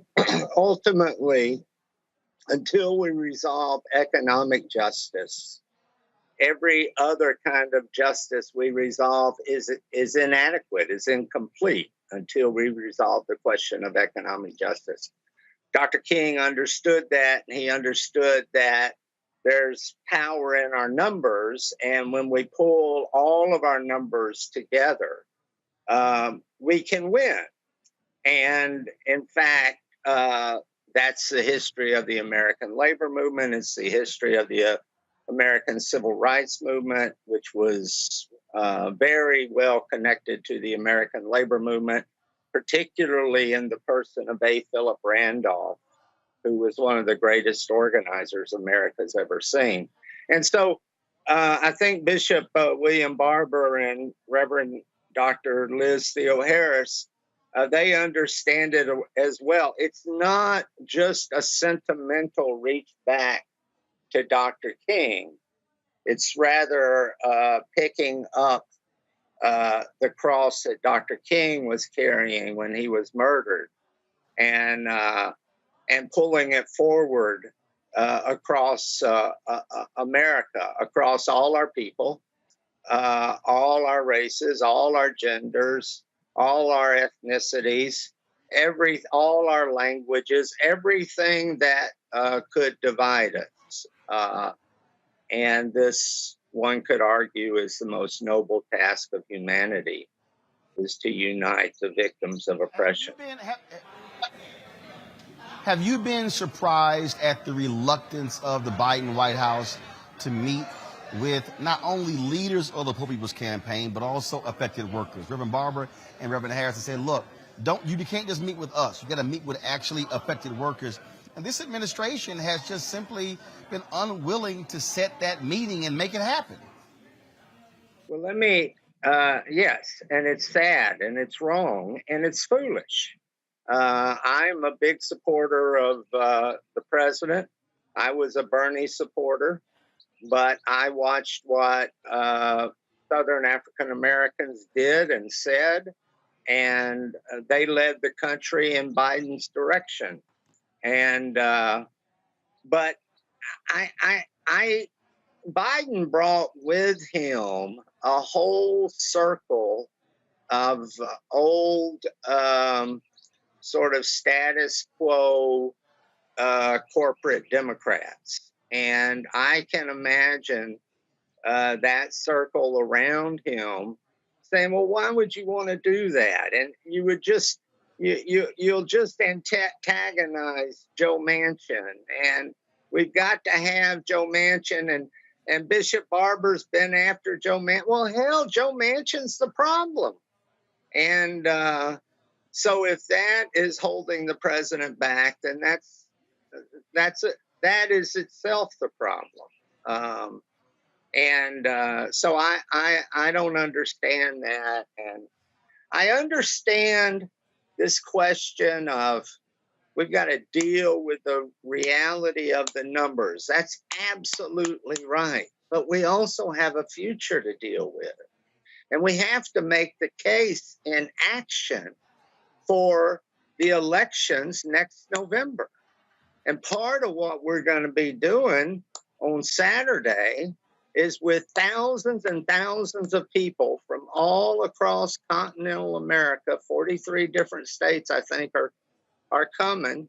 And we're not the usual suspects. In many of our cases, we're the downtrodden, we're the poor, we're the outcast in many cases. But we're coming to provide a different vision for the election in November. We're coming to say, this is what we intend to talk about. And this is what we're going to talk about when we're on the street campaigning. And we expect you to take up each one of these issues, from ecological devastation, including environmental racism that we're dealing with here in this all across West Virginia, but right now with a foreign corporation called Rockwool that is literally poisoning our county. You know, 30% of the people in West Virginia don't have tap water they can drink out of. We have an environmental crisis in West Virginia. We've got a human rights crisis in West Virginia. We've got a workers' rights crisis in West Virginia. We got a healthcare crisis in West Virginia. We got a poverty crisis in West Virginia. We got a heroin crisis in West Virginia, and the heroin crisis is because of all the other crises. And we have a crisis in racial justice. Questions from my panel. I'm going to start with you, Jason Nichols. Jason, what you got for Stuart? Thank you for being with us, Stuart. I have a question about some of the things that we've seen with movements in the past, even the civil rights movement, is that other points of dispute, whether it's sexism or anti-LGBT sentiments, sometimes creep up into the movement and poison it from the inside. And when I talk to people about economic issues, oftentimes the issue of immigration comes up. And I'm wondering if you guys have seen that as a hurdle, where you have low-wage workers who maybe see competition with other low-wage workers based on their immigration status. And I don't know if you've seen that, but I was wondering if you have, and what your movement plans to do about it if that does creep in.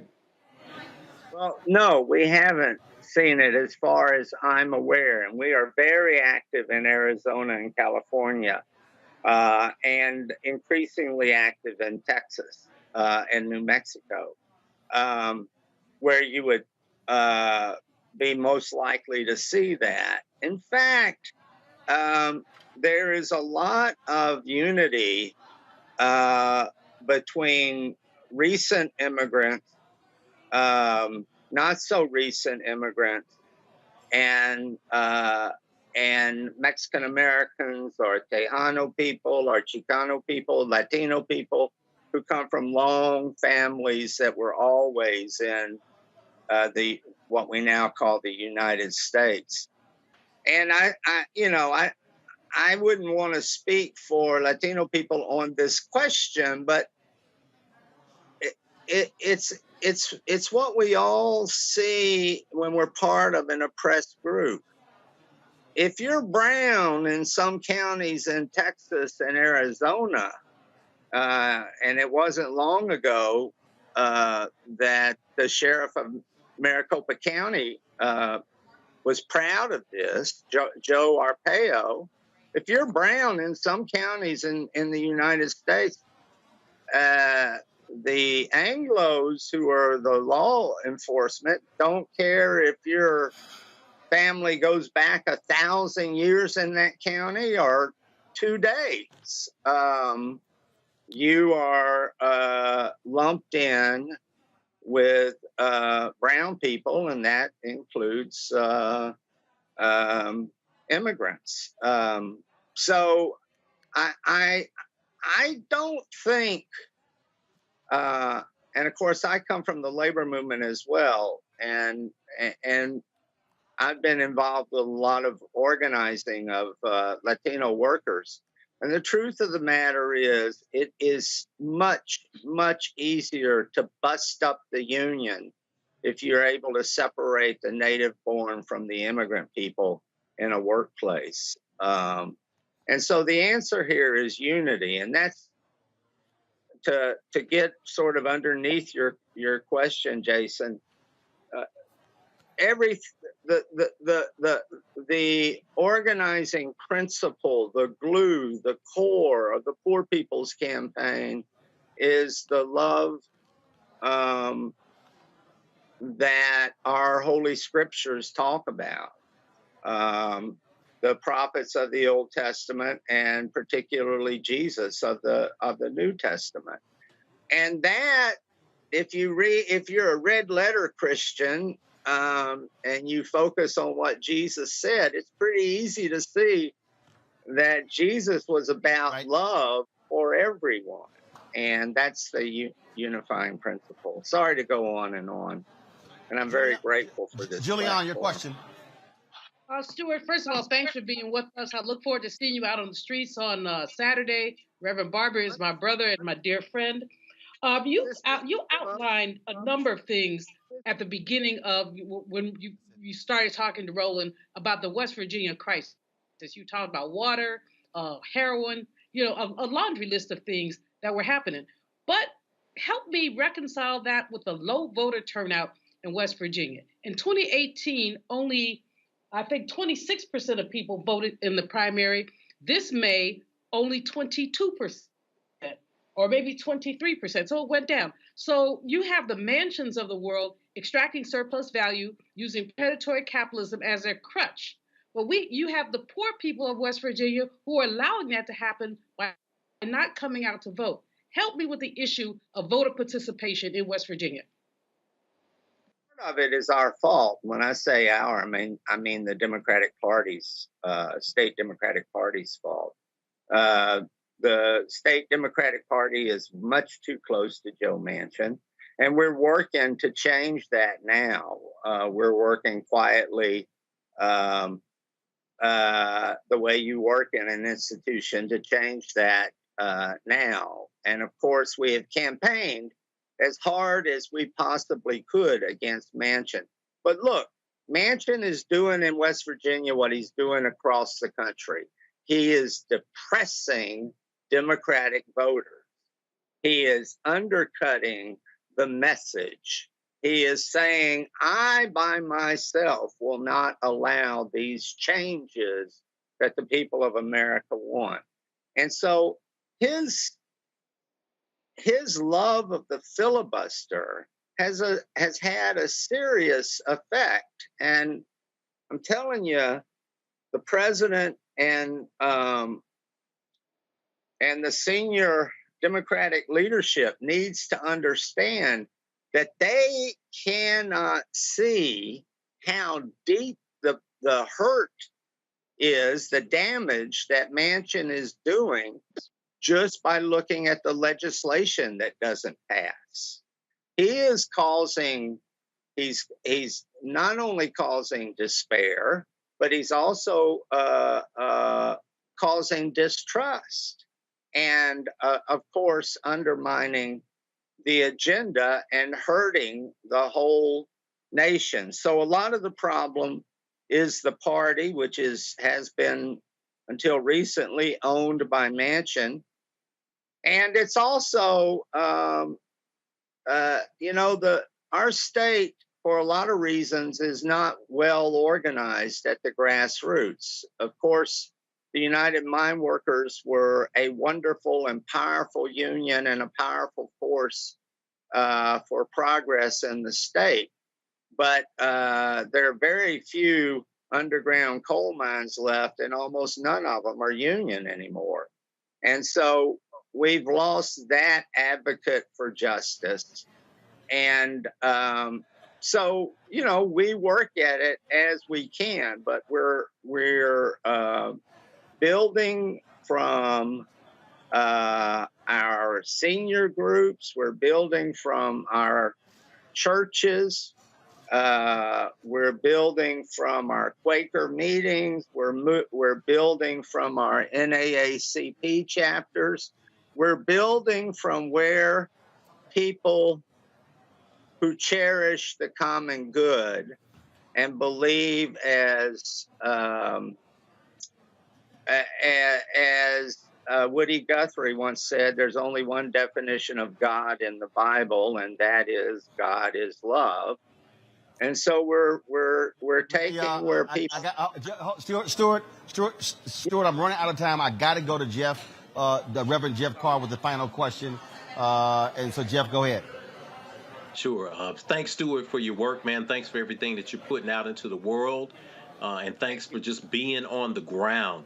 About 3 years before I was born, Dr. King got a Nobel Peace Prize, and he said, "There's nothing new about poverty. What is new, however, is that we now have the resources to get rid of it." Dr. Jason did a good job of talking about how issues can get conflated. And when we talk about what Dr. Malveaux would call predatory capitalism, how do we, as we move towards seeing success in the poor people's movement, how do we keep success from being measured by predatory capitalism? In other words, rewarding a few people who eventually get the success and then them continuing to forget about the people at the bottom. How do we keep that from being mixed up as a measure of success for the movement? Well, that is... Stuart, I got about 60 seconds for a response. If I got to go to a break, go ahead. In a country that worships wealth and that rewards the worst amongst us with power and more wealth, that is the question. And we have to connect with one another and with the human spirit at a very basic level. We're all in this together. We are all either going to leave a healthy climate and earth to our kids and grandkids, or we're not. We all are going to have to answer for whether we love one another. And as Jesus said, we'll be judged by how we treated whatsoever we did unto the least of these, we did unto Jesus. What a blessing to be with y'all. Thank you so much. What an honor to be on. Stuart, I appreciate it. Malveaux. Thank you so much. Appreciate you. Stuart, I appreciate it. Thank you so very much. Folks, don't forget, Poor People's Campaign, their mass march taking place on Saturday, June 18th on the Mall in Washington. We'll be broadcasting that live right here on Roland Martin Unfiltered. Let's do this here. We're going to go right back into the main room for the fireside chat that's taking place right now. So let's dip in and hear some of that conversation. Are college presidents and have been college presidents and chancellors. But Dr. Warwick, there are a whole bunch more people in this audience who want to be.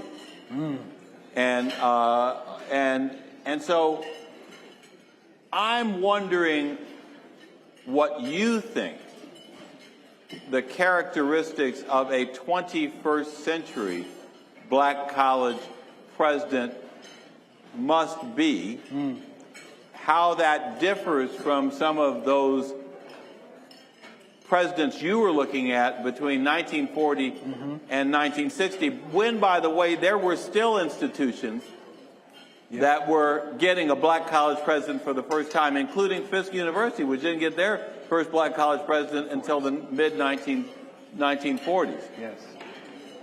Or, like Spelman College, which I think still had, didn't get their first black college president until Albert Manley, and I think Dr. Manley came in the 1950s, and didn't get their first black woman president until 2 presidents later. Yes. So, so what do you see as the characteristics that you think are really different for a black college president in the 21st century than they were in the 20th century? Yeah, that's a great closing question.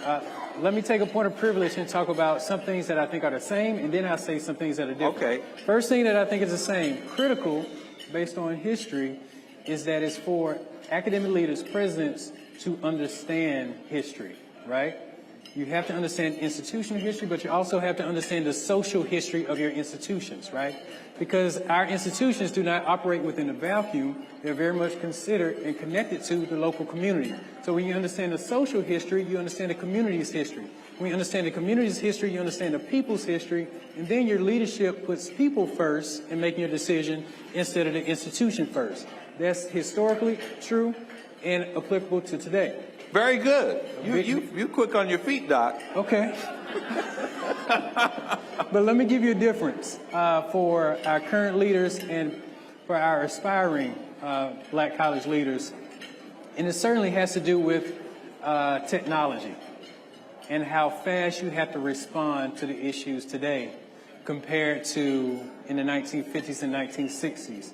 It's one thing for something to happen in the 1950s and 1960s, and try to beat the evening edition of the news, right? You got a few hours to figure something out for the next morning newspaper.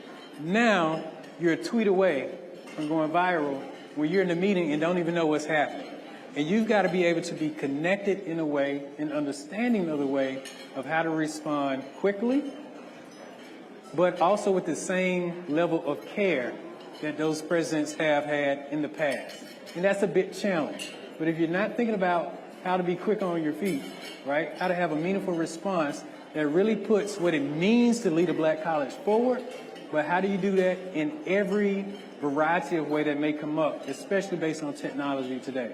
So if you're thinking about being a leader, aspiring to be a leader today, technology and how fast things move and how interconnected we all are is something that has to be in your forefront. And if the pandemic hasn't shown us anything over the past couple of years, it's just how interconnected and how impact we all are with each other. Well, you know, that's a great answer. And you know what, as you were giving those answers and immersing your response in the actual history of black college presidents and the way they've had to address the issues of their time, I have come to the conclusion that one of the elements that we're missing as we do our onboarding of new presidents, as we... How about sushi? I just had sushi for lunch yesterday. How about tacos? Automatic emergency braking, one of 6 advanced safety features standard on every 2022 Chevy Equinox. Find new technology. Find new roads. Chevrolet. On the next A Balanced Life with Dr. Jackie, we're talking all things mental health and how helping others can help you. We all have moments where we have struggles, and on this week's show, our guests demonstrate how helping others can also help you. Why you should never stop giving and serving others on a next A Balanced Life here on Black Star Network. Hey, I'm Arnaz Jake. Black TV does matter, dang it. Hey, what's up, y'all? It's your boy Jacob Lattimore, and you're now watching Roland Martin right now. Stay woke.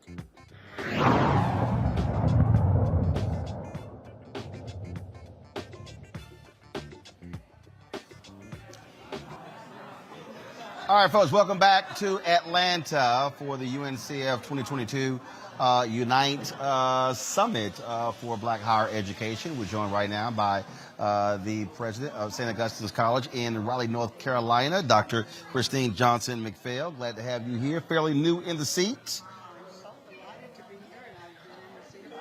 Just hold up a little bit. Delighted to be here, and I've been in the seat about 14 months now. So when President Biden came to North Carolina A&T, he talked about the amount of money that various HBCUs had gotten, and it wasn't just public institutions, it was private schools as well. I was talking to Dr. Michael Lomax and Dr. Walter Kimber about this, and so how did y'all get through that COVID period and the difficulties that many universities were facing? It was definitely a challenging time for St. Augustine's University, as it was with our sister institutions as well. But we also viewed it as an opportunity for us to take a look at how we delivered our services and our teaching and learning environment for students. So we took a deep dive into our technological infrastructure. We looked at how we could multi-purpose classrooms as well, all through the lens of the 3 perspectives of the HBCU. How do we deliver on the promise of economic impact? How do we deliver on the promise of cultural uplifting and maintaining the culture? And also looking at the political impact that we play in the community. So we went into our strong spots. HBCUs have always been social justice engines. I think everyone will agree to that. But when we looked at who we were at St. Augustine's University, we knew that we had space defined in the health professionals area. For example, St. Agnes Hospital, the historical hospital on our campus, was the only place that African Americans from New Orleans to Washington, D.C. could get health care. So that we own that space. So now in the pandemic area, we're saying, how can we repurpose that? So we're seeing ourselves as the center for the study of health disparities. How do we look at that? We can become who we are legacy-wise, but also define that space contemporarily. And we're looking at being the place to go to if you want to know about health disparities for African Americans, and also being that workforce pipeline in the pre-health professional education space. I've talked to any number of presidents who have lamented the lack of alumni giving. Folks talk more than they give. And in talking with folks, the average is around 5%. Claflin is the highest of all HBCUs. There are some that are in the 2 to 3% range. Right. What have you made clear to your alumni that they must do? Folks, they want to come back from home, come in, they might want to wear the name on their hats and shirts, but they're not sending a check back. What have you made clear to them what their obligation is? That's a great question. And what we're seeing is nobody's innocent when we talk about the lack of giving of the alumni. The university has a responsibility for reaching out and educating the alumni about what the needs of the university are. And also the alumni has a responsibility staying in contact with the university so we could collaborate collectively about how to do that. I'm excited about my relationship and our relationship as a university with our National Alumni Association.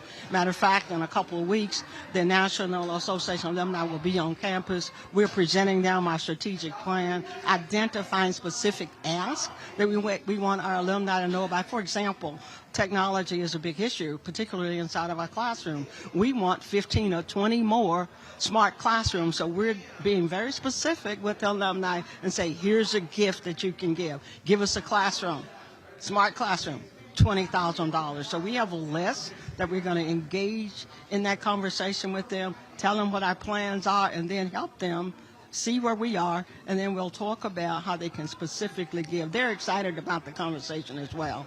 Where do you currently stand in terms of enrollment? Is it up? Is it down? Is it level off? We are excited about that as well. And what we feel that it's very important for us to understand that our traditional business model in providing education and training as an HBCU institution won't work today. So we had to redefine that. Our enrollment is indeed up. Our retention is up, and our persistence is up. And out of 4 years, we've had the highest alumni giving that we've had in the history of the university. So we're excited about that, and we want it to continue to grow. What would you say is your greatest need right now? Infrastructure, barring none. Our residence halls are old. Our lighting is old. Our HVAC systems need to be repaired, and around that infrastructure development, repurposing classrooms so that we can have the technology networks that we need, and the infrastructure technologically to offer more and expanded online offerings. So those are like barring none, and those are the big ticket financial options as well. You got a student out there trying to figure out where they want to go. Make the case why they should go to your university. Because we see the student as a student and as a person, not as a statistic. We are going to connect with you when you first come to St. Augustine's University. We're going to want to know what your career path is, and we're going to show you how to connect, and we're going to show you how to stay on and complete what you want to complete. We help students finish what they start. That's our tagline, and that's our story. And our faculty and our staff is committed to the mission of the university, and they know what it is, and that is to have students be successful. When you walk onto St. Augustine's University campus, they're going to say, what are the two things that we're about? That anybody, whoever you talk to, is going to be able to tell you. We are committed to student success, and we are committed to the sustainability of St. Augustine's University. All right. Dr. Johnson McVill, we certainly appreciate it. Thanks a bunch for joining with us, and certainly enjoy the rest of this summit. And thank you for the opportunity to share. All right, thanks a bunch. Thank you.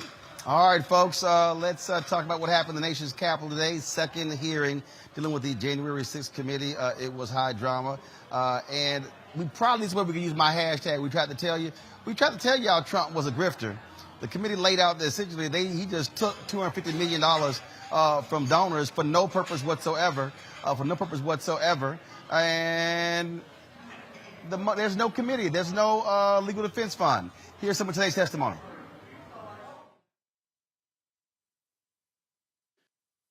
My colleagues and I don't want to spend time talking about ourselves during these hearings, but as someone who's run for office a few times, I can tell you at the end of a campaign, it all comes down to the numbers. The numbers tell you the winner and the loser. For the most part, the numbers don't lie. But if something doesn't add up with the numbers, you go to court to get resolution. And that's the end of the line. We accept those results. That's what it means to respect the rule of law. That's what it means to seek elective office in our democracy. Because those numbers aren't just numbers, they're votes. They're your votes. They are the will and the voice of the people. And the very least we should expect from any person seeking a position of public trust is the acceptance of the will of the people, win or lose. Donald Trump didn't. He didn't have the numbers, he went to court. He still didn't have the numbers, he lost. But he betrayed the trust of the American people. He ignored the will of the voters.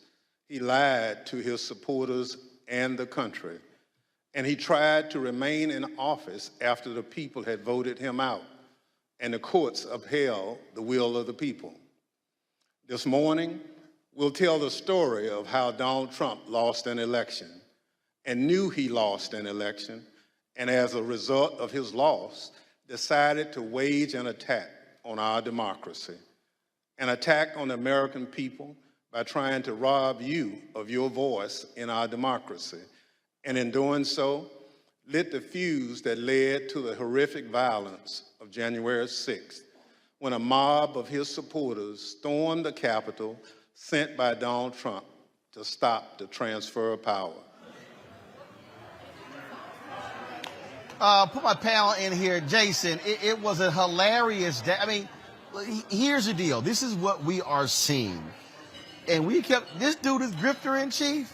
I mean, all these Fox News people, they're whining and complaining about the committee hearing. It's Trump's own people who are sitting here blowing out his lies. It's his own people that are making it clear that he was the one who was delusional. You can yell, holler, and scream that this is liberals. No, this is his own people.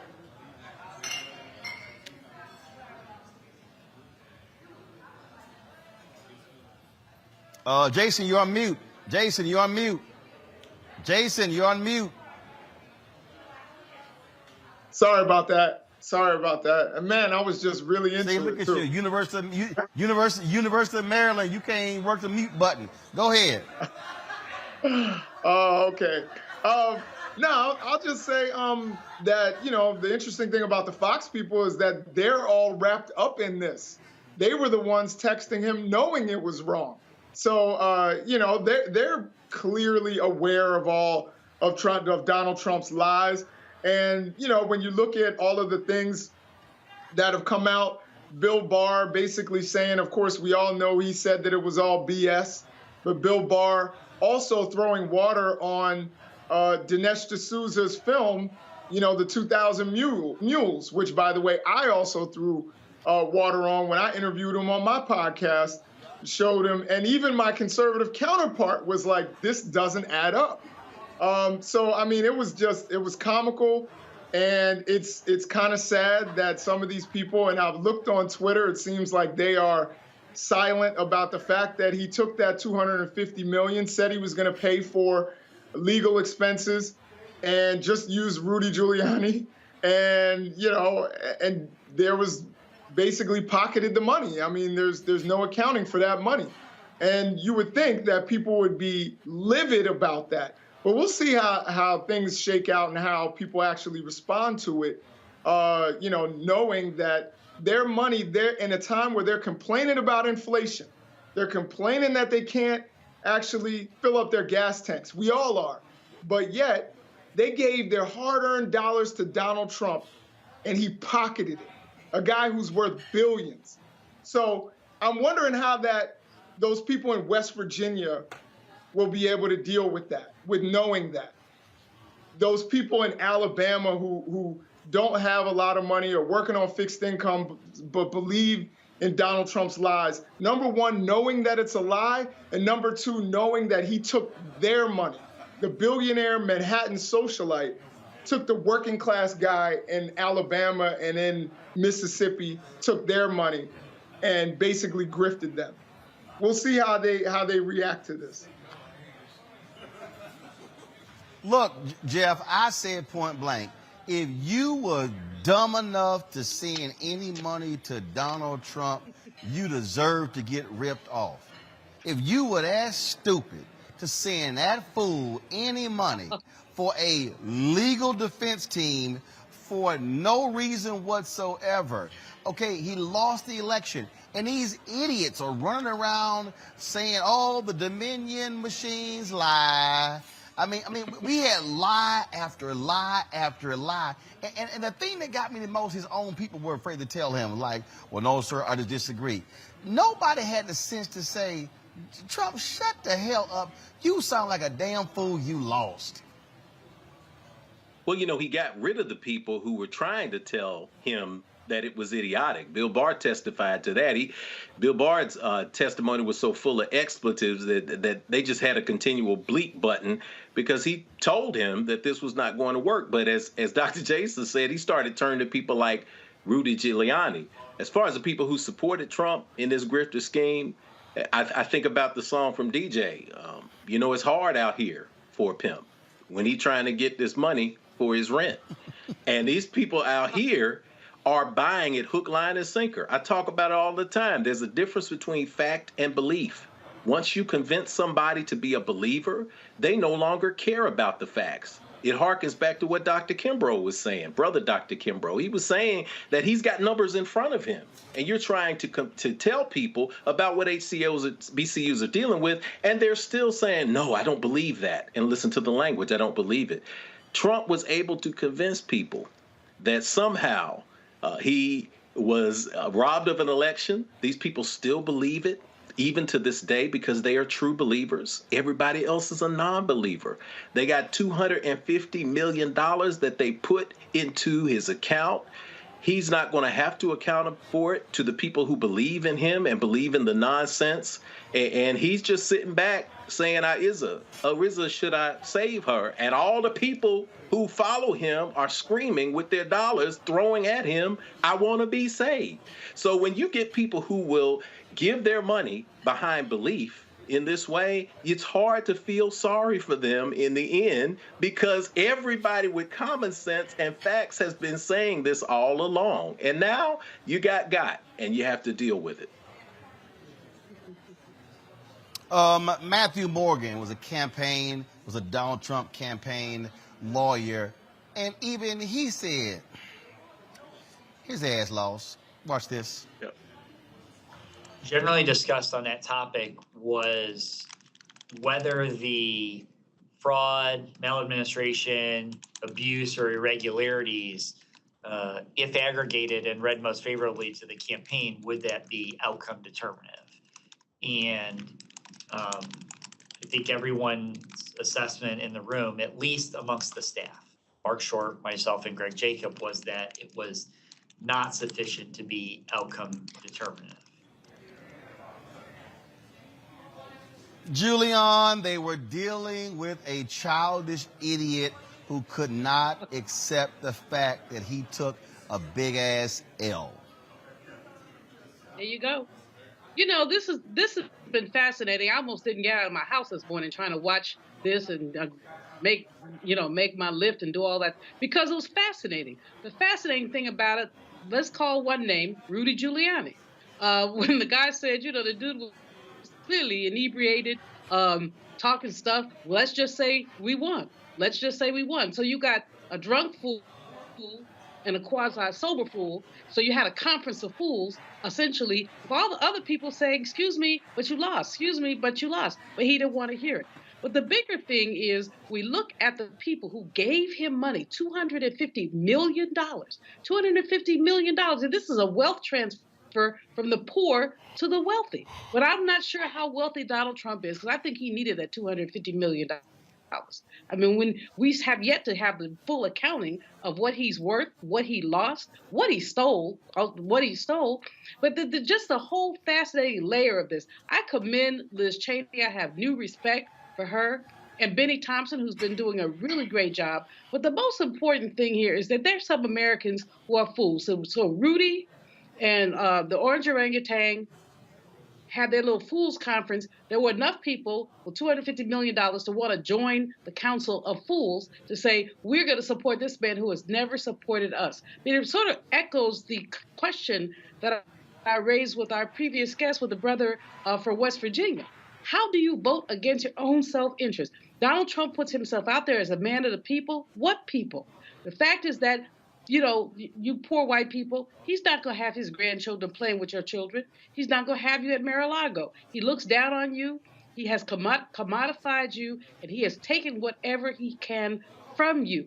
And you continue to support him, continue to vote for him. I'm not sure that these people minds are being changed as watching this stuff on television. I think that many of them have their minds made up. They believe that he's okay. And the word that we haven't mentioned in this conversation, Ron, what we must, is race and whiteness. What he has done is he has become basically the standard bearer of white, I don't want to call it supremacy anymore. Somebody pulled my coat the other day and said, stop saying white supremacy, they're not supreme.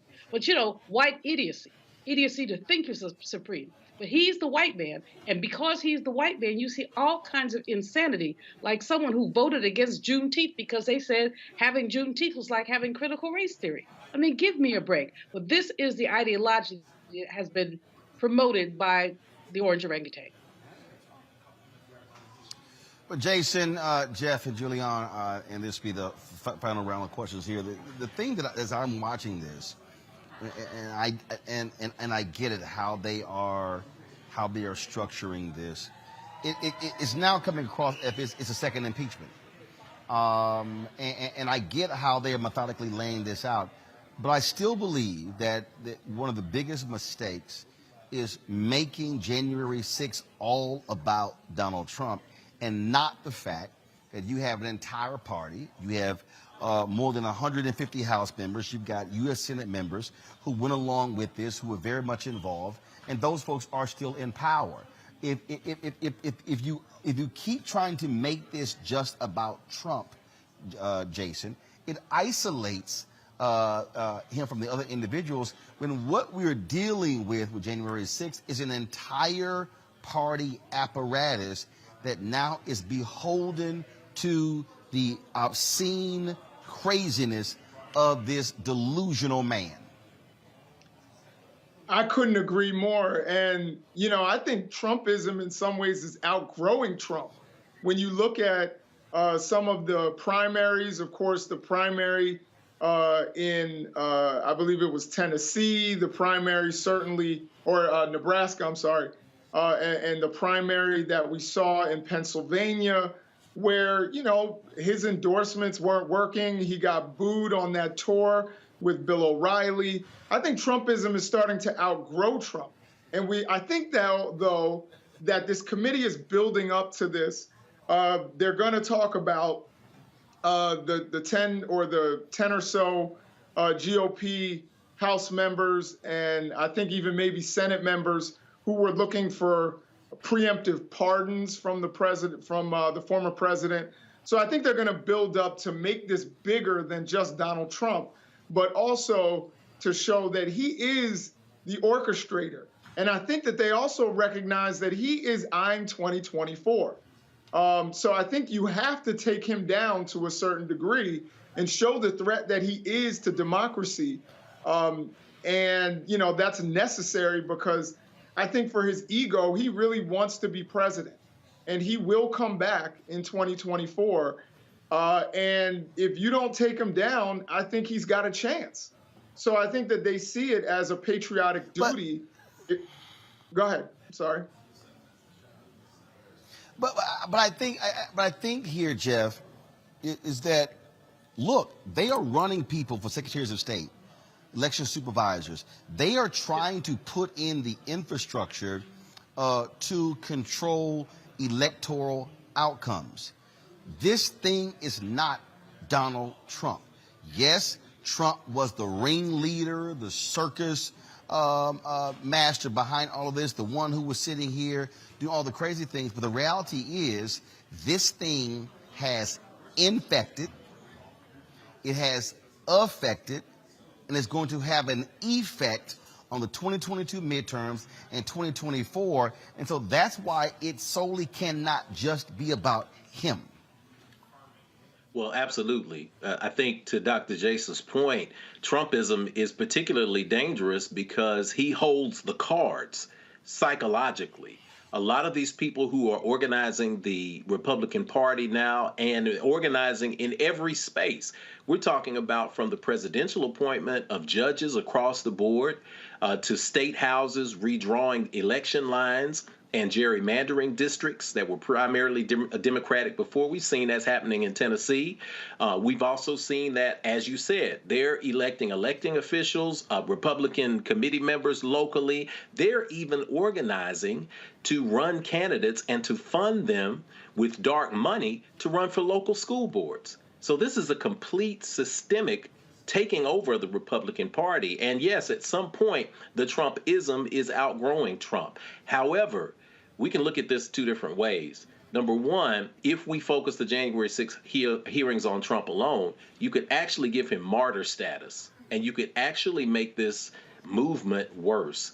The commission's job, and Benny Thompson's doing an exceptional job at leading this through, is to discover what happened with the riots, what happened, who was behind them, and who was a participant in it, and how they were helped. Because one of the biggest questions that we haven't gotten to is how this many people were able to breach the Capitol without law enforcement being present. So that means that somebody else was a part of this. There were other people other than Trump. There were people who were working in the government. There were people who were working in politics who were also a part of that too.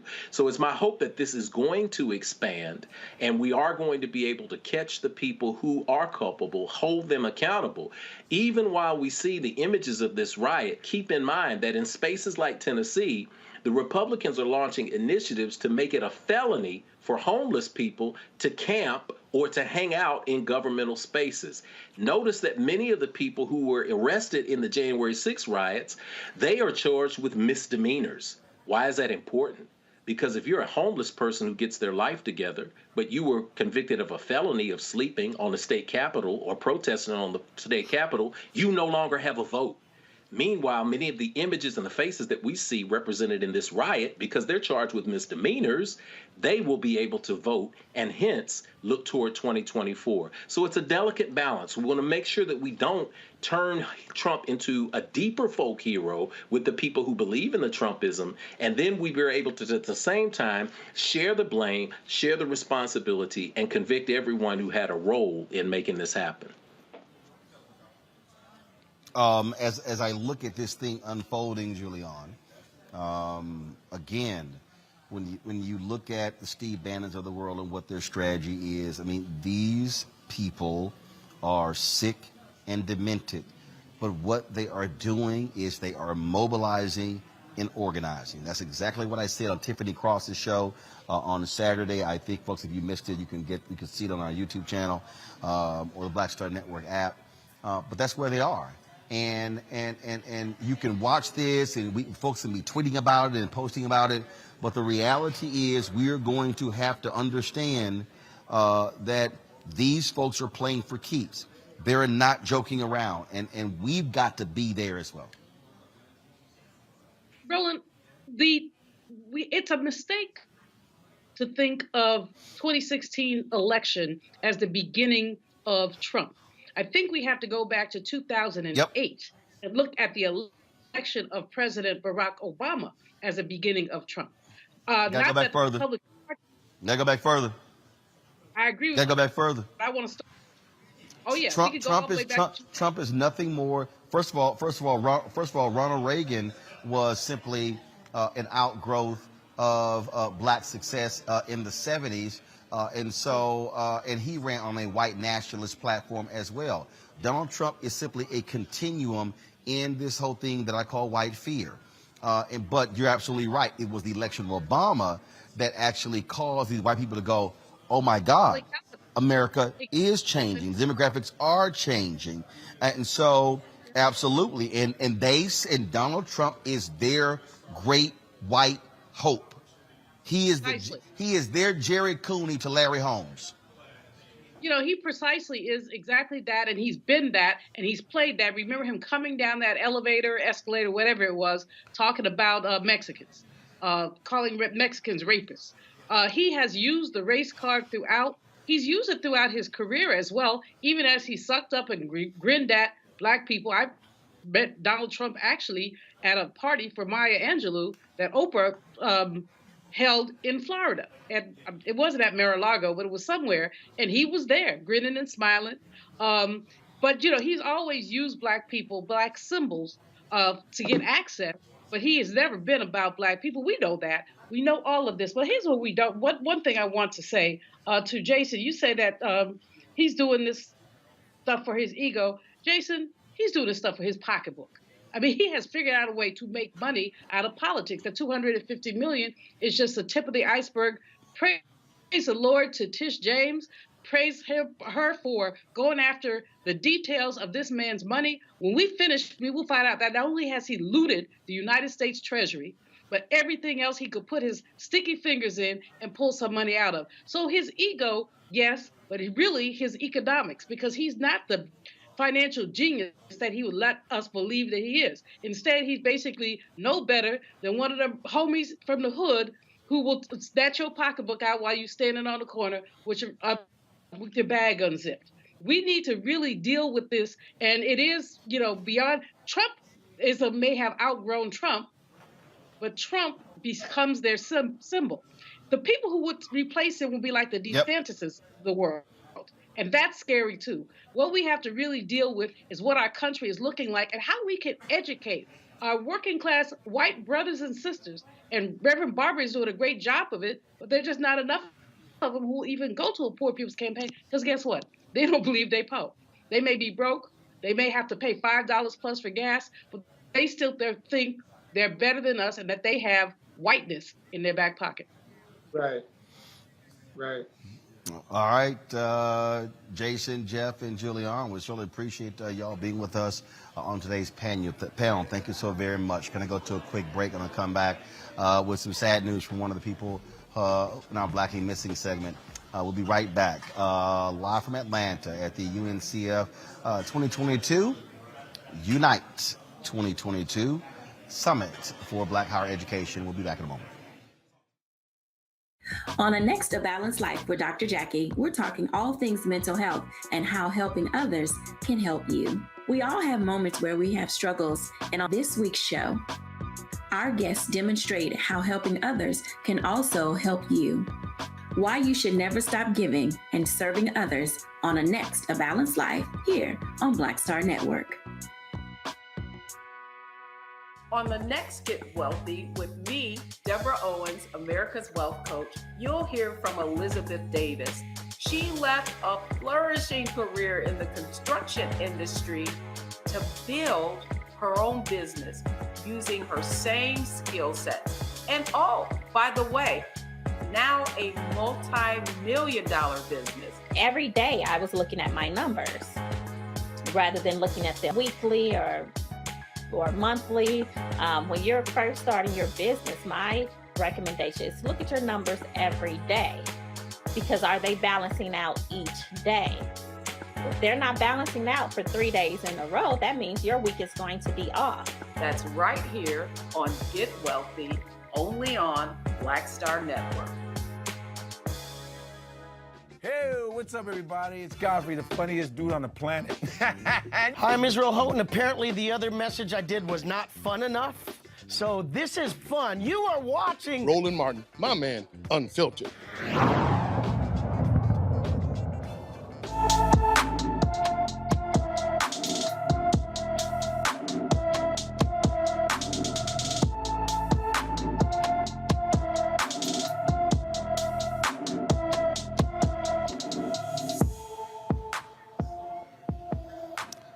Alicia Lily Bruce has been missing from Fluvanna, Virginia since June 11th. The 16-year-old is 5 feet 6 inches tall, weighs 130 pounds, with black hair and brown eyes. Alicia was last seen wearing a light-colored sweatshirt and shorts.